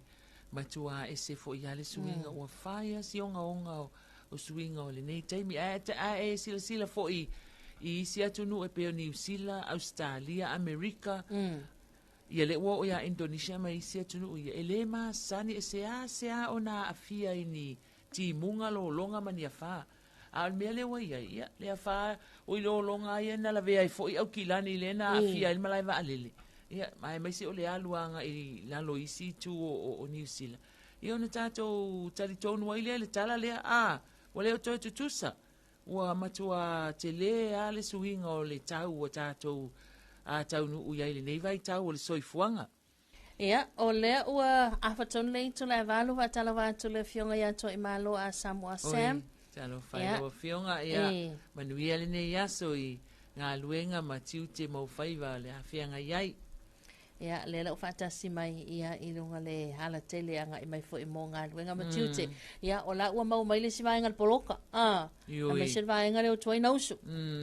Usa la lawa kūkūr kai minge ia, la lawa whao ngā le kai minge i whaalongolongo i le tio, whaalongolongo i por kalami. Kau whaapasi a kua ili mea whangapio kau soso mai se ika. Kau soso mai se ika mo mea fiu kūkū. Ale alu al pengsingi ia. O so mai va veao a maui mai va mai la tu no so mai la yuta i tona i mato fa solo mai I loto pa o saulo la I le moli I pesenga ia o la nuti ai va ne fa fonga mai ia o la pai ai ia mo me o tio ata o la mo tio ata ia ma me pe ni fasi apa mo o la ka kilo ko o me o ta vale lo no winga o fa ya tu ya na manu no winga la vea ska vale ale o se taimi le vea o po se ia fuar va vai e ila isi meanga o salu itua ai isi tio ata lai ia malenava ia so tona ia tu tele lava tupu mai fala lava tau vale ele misi I lunga o le awala tele tate atu ia o la e feasongi mai se ta avale ma se ala. Ia tate sau o la fu i whapena atu i nisi o ta avale. Ia e tate no fuale ma fetu tu na i whapea ia. Awa e lua e tele a mafua anga e lena tutupu so na alu. Po ua moe fo ili ave ta avale. Ia pe o na po tūlanga o mawhapena. Ia ai ole fautuanga lava tautua nalo saunga le mu. Ole si mea leu ke mai kaua ngeli ta fili. Ke vai e isi ka me se atu pulanga. E alu ka vale fai ole leo kele ole musika. Sa ole le. Ala e toe tu mea i meo talinga. Ole tūlanga le na e fautua atu vatu fautuanga tato pokala mea le talo fasa moa le nei tai au. Ia se i tautua na. E le saunga le mule na i tu a inga whainga. A ku uloa ia mea o ia piece po o headphones i talinga. Ia lo na winga. O la wa e concentrate le mea lai tai lau telefoni. Ai ngaloa ia o ele awala tele le te alua i lunga. Ka avale luma, ka avale kua. Sa leila la tūlanga na mau ia o le veansa fo in St. Vantu nei. Ia na motu sia fafo se ia tuaile le tise o le mato faitu. Ia ai te ua wa maile fasisilanga le IPC. Ia mawhailoa mai ai. O le taavale alu atua sa o stasio pomoli. Ia o le pomoli na le iai le main cable. I o le mātou pito i o e whaleata. Ia o le tūlanga nai pe o na iai. Ia ma o tātou iai a Sofia Fia. Ia o le manunga ale soifuangi ki o koe mau aku. Ioi. E o tātou iai le taimi o le pese fo inga le Feliz Navidad. Ele mga umia le police ta bodyguard. E sa vai no le pese desi o nganga pa mai. Feliz Navidad. E o sanga le mu. E alan fai atu nei mea umo saunga le mu o le mamalu le tātou atu no. Tātou ngā lue ngai fai whaatasi so soani fui tātou ile. Ngā lue ngā nei malu o le malo e le fai ngofie. Ku ile la ile tai au to yo o fo ile afiafi ti munga savili matangi i alai fai alo la tau tiu te wale tau tu ino o tātou atu no. Ia, whamania ngā soifomas whanau. Ia, le o tātou iai le asolona lua le nei o le masina te sema. Ia, talan tātou leina telefoni lua tasi whanua o e te wala au mai ei whamania ngā soifomas whanau. Ia, ai o anafi maui le na whamana tui nai le a soifua al whaltua po le usavo ia Patricia. Oi, talo whai a Pat. Le aso mua o te sema. Aso mua. Le lawa a mata e Pat le masina le nei. Io ia ai whaamanuia tuai I lo wasoifua Patricia ia alo whangia le atua fo ini stau sanga se tele mai se le ola male malo si awau tiu te o whenga iai. Ia, talofa. Malo soifua ua fionga. Soifua manuia. Ia, mania whamangia kula sanga usi au grandchildren o mose whaatenga I pale paa. Ia. O le aso e ato ailo na iwa tau sanga. Ya lo fai le tua ia foa ele malo si ate ia ave ese ni mai moia ia manuia lava lua aso le nei ya aftai ia manuia fol nei aso tina ia soifua ia ole aso soifua si ona grandchild le whaamana tuina I le aso ato ilo na iwa tau sanga manuia lo asoifua mose le suafa Ioi. Ia. O tau alo mafau se tama mos. Ioi, awa ole aso lua fo ole aso fana o se utama alanga la o aperila. Le wo toi mana tua ile vala au mai el tinale siana sionalo ya mose. Wana nafi fo ina faamna tuina ile aso ifo sitasio u tausonga ya Claudia Milikini ia ile aso nafi aso mua o te sema. Ia mata ile masina ia manuia lo aso soifua lo dia ia lo fangia le atua fo wa inisi tau sanga se tele mo oe ia wa nga luenga matiu te o fenga ia me se tau singa o le tatou ainga ia ai me se fo io nisi na fa mana tuina o la to waso soifua na nafile mo se avanoa ia ai mo ila to la le fa mana tuina nei ia vala au mai le matala tatou leina telefoni lua tasi falua o ia po le aso fo le nei wa ato ai le fias futa usanga o lua mafuta ia po o na lua te ai le 5 tausaga taluai a lea ua toe tuufaatasia i lea so ia o mea lelei umana mea la mea tasoiso ai li tafi aua tele a mea faapena ua tutupu a sa o lelei lava le tulaga na ia o le tau o le mea faigale o le mafutaga toe faafauina ia o le lakakele ia o iai kaua sa oe no le pese ale kamakoga oiga le Josh famai tele tuuna a famai ila lia ua lava asau wakaga le makegogo Talo fai ia e toi mana tua i lava. Ia sia tātou pā anga wha apele i alua a. Ioi. Talo fai alua ia. O ai o wha mai si ona ainga i mana tua ia wai. Ui pi ukaule pisar kai au inga ua le lua a. Awa pewa o fo ia ma ilolonga i ukaule sau ilunga. Ua ke lola me o le sau i mai. O fefe. O fefe. A pe ke ua vave a koe mai. Ia wa fo le si ula le ngo fa le anga mes ko inga lo lo. Ngo fa aika. Ia ele kai lo e fia. Ole mea konguanga le ko sa wai mai. Wa fefe, o pala ai. Talo fa mai le longa ma lo la val nei tai au. Ia nga sko inga o nga si ko inga mo malo le pisa man tai au. Pa lo mai fo inele tai au ia malo fo i mo malo. Ya ala fo e tiutol nei aso. Ala fo vini mai o va poanga me la fa ia fa mai ia. Ole fa vela le umu. Fa vela le umu ia nga fo ile asia fa isua ma avenga me ango. Ia wa ala po. Ro winga manga ko e la alo me fa isua ka ni sami alo fa nga mea. Wa ku sa ia sa kala mama lo kala chapili. Ia chalo fal vala au. Malo soy fuelo. Oi, sole. O kamole a mea o alo lilo mai ava, malo soy fua. Aya. O wainga o kuirunga ia. Te ngai mangai mahua kaus. Ia malo lava mai o mai nga ka ko pikongu.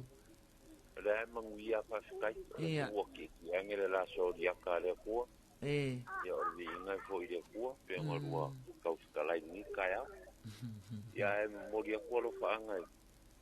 Kakopanga e whapea po i oi ai ua whangau koe mafuka ni ngei aso whangongi aku lea kua Ulo wasongi we koe mafuka i po le aso whamangaku O le sulkasi e ngei o pausang Ia Wai le i lewa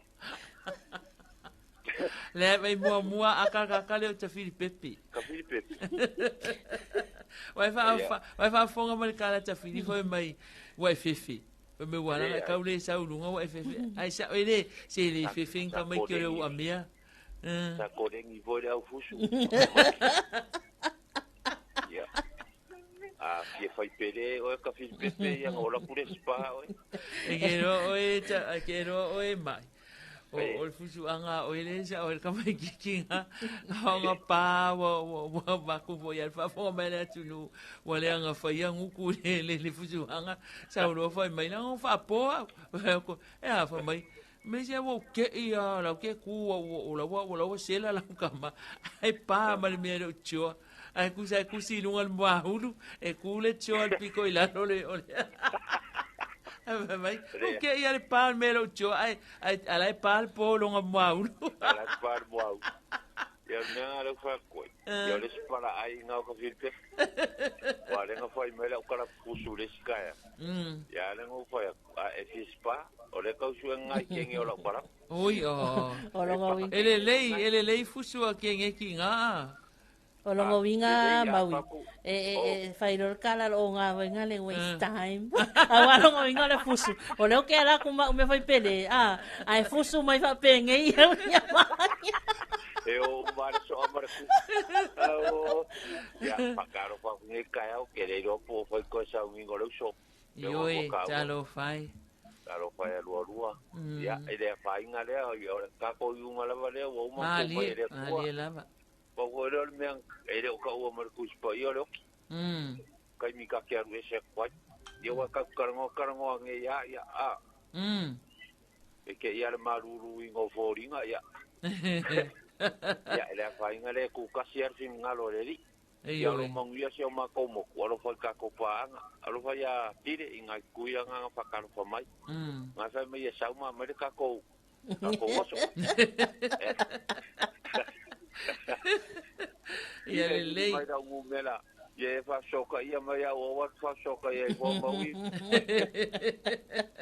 alo fa ko mo lo sa se dua tai ai ya ka sir fa de la agua ko mai ka yo nga fa ngua e cho lo finangalo ai lava o lo fa ukanga ya fa mangia le ku lo fa longo ko se o kinga la maksa fa ya lo fa tu ya isi lo matua ya lo fa ku mangia kiuke ya fa pena foi mai manuia foi ni yaso ya fa sai fua ya ole na fa fonga tui sui fo yo tato pa anga mele moteli sala fa yo la manuia sala fa ya me se o mato pito nu ina I palauli fa solo to I palauli fa ya fa talo fa tu manuia le nei ta ya o tiute ma la vasinga ese o le afia ngai ma tato motele ya sala fa talo fa tu fo ya tutuila ma manua la to wasonga fua le nei lo mai an la to waso sa ya le fa to a tali mai fo ile fa nga malanga al tato malo ya na masi atu I America sa mo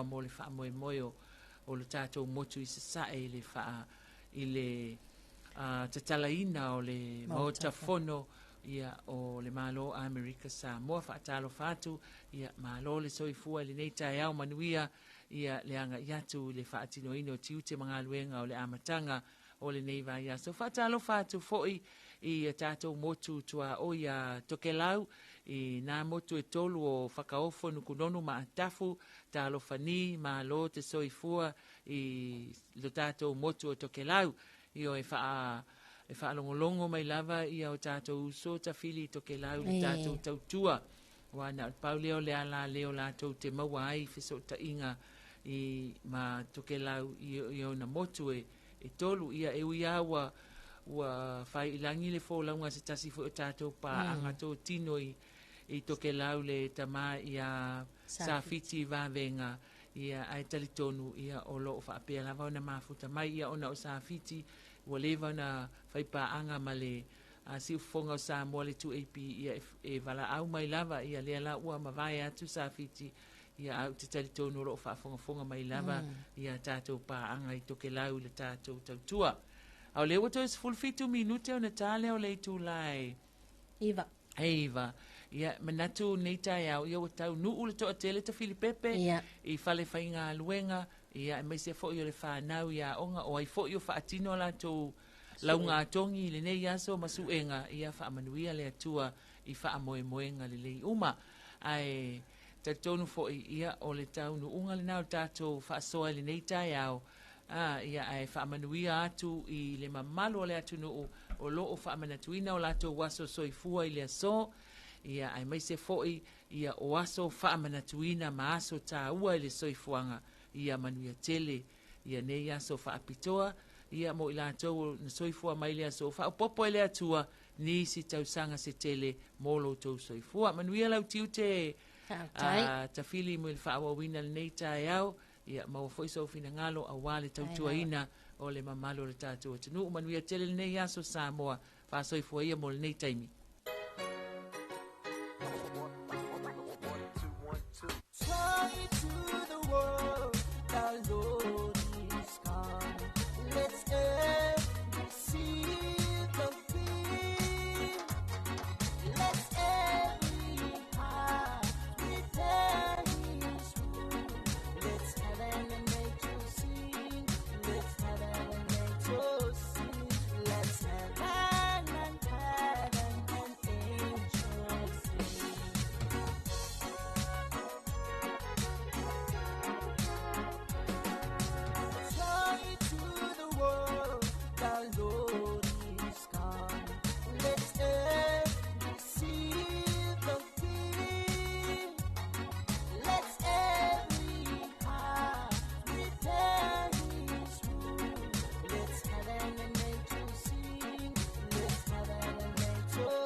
Hey, pati kasi pati lua, se tem mai.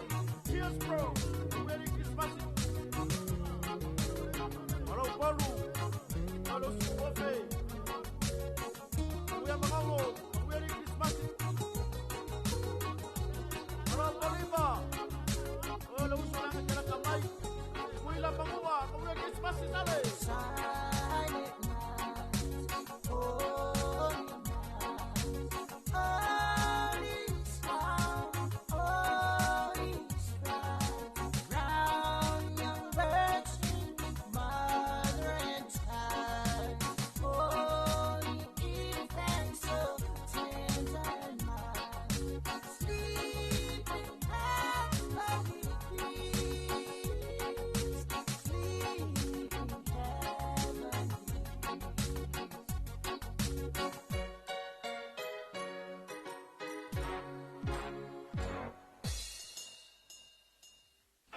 Talo falava Samoa, o lo ingoa fia maua si mapsanga whakuata.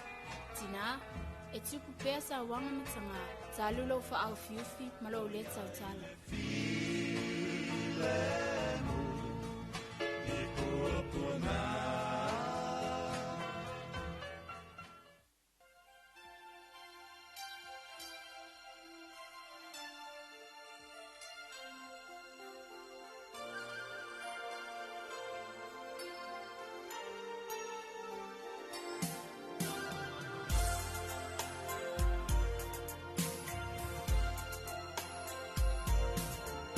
Manongi te sala I pungaula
O le whawhiwhianga nā mai leo webese tamo le vai aisa ia Iesu o le tupu ia mātou langona ina lau upu e pei ona ia ile anganga ia o lau soifua mai ia leo o mātou o li atu e whaamanatu ia e pei ona ia tātou musika tātou pesipsenga nan leitai au ia ele tautu mana au nangan si fongo Samoa le lua apiva malong whatalo watu le sunga ia pesita ya mai se fo le sunga ya dei masala to fainga luenga muteli sala faina la fio anga sale longa ya sala to ainga le la to fainga luenga le falpau ya mai se fo le la to fale ainga ya malo le usu le fo wa mata ya nga luenga matiu te pe ona il to ina le malu la tino mai se tato to langa e sale longa ya ile muteli sala fai el mananto ia le o tātou o mai si ui o tātou bukalame tala lawa Samoa ili nei tai au ia male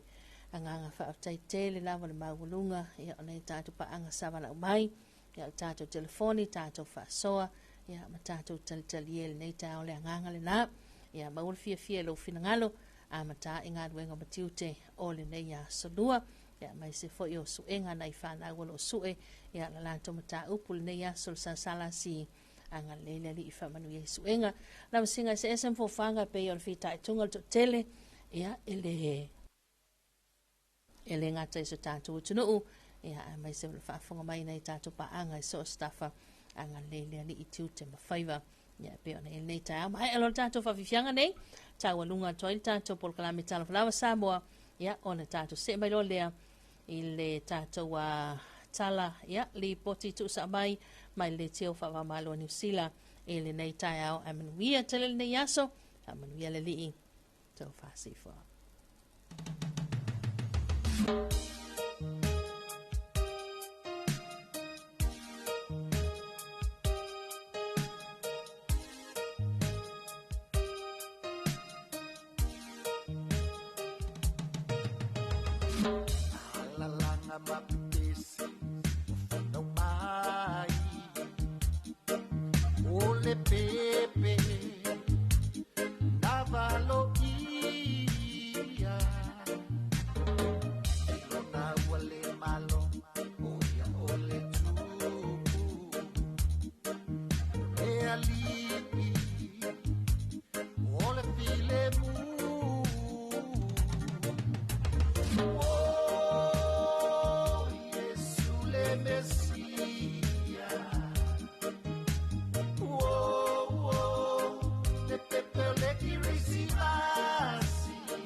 Oh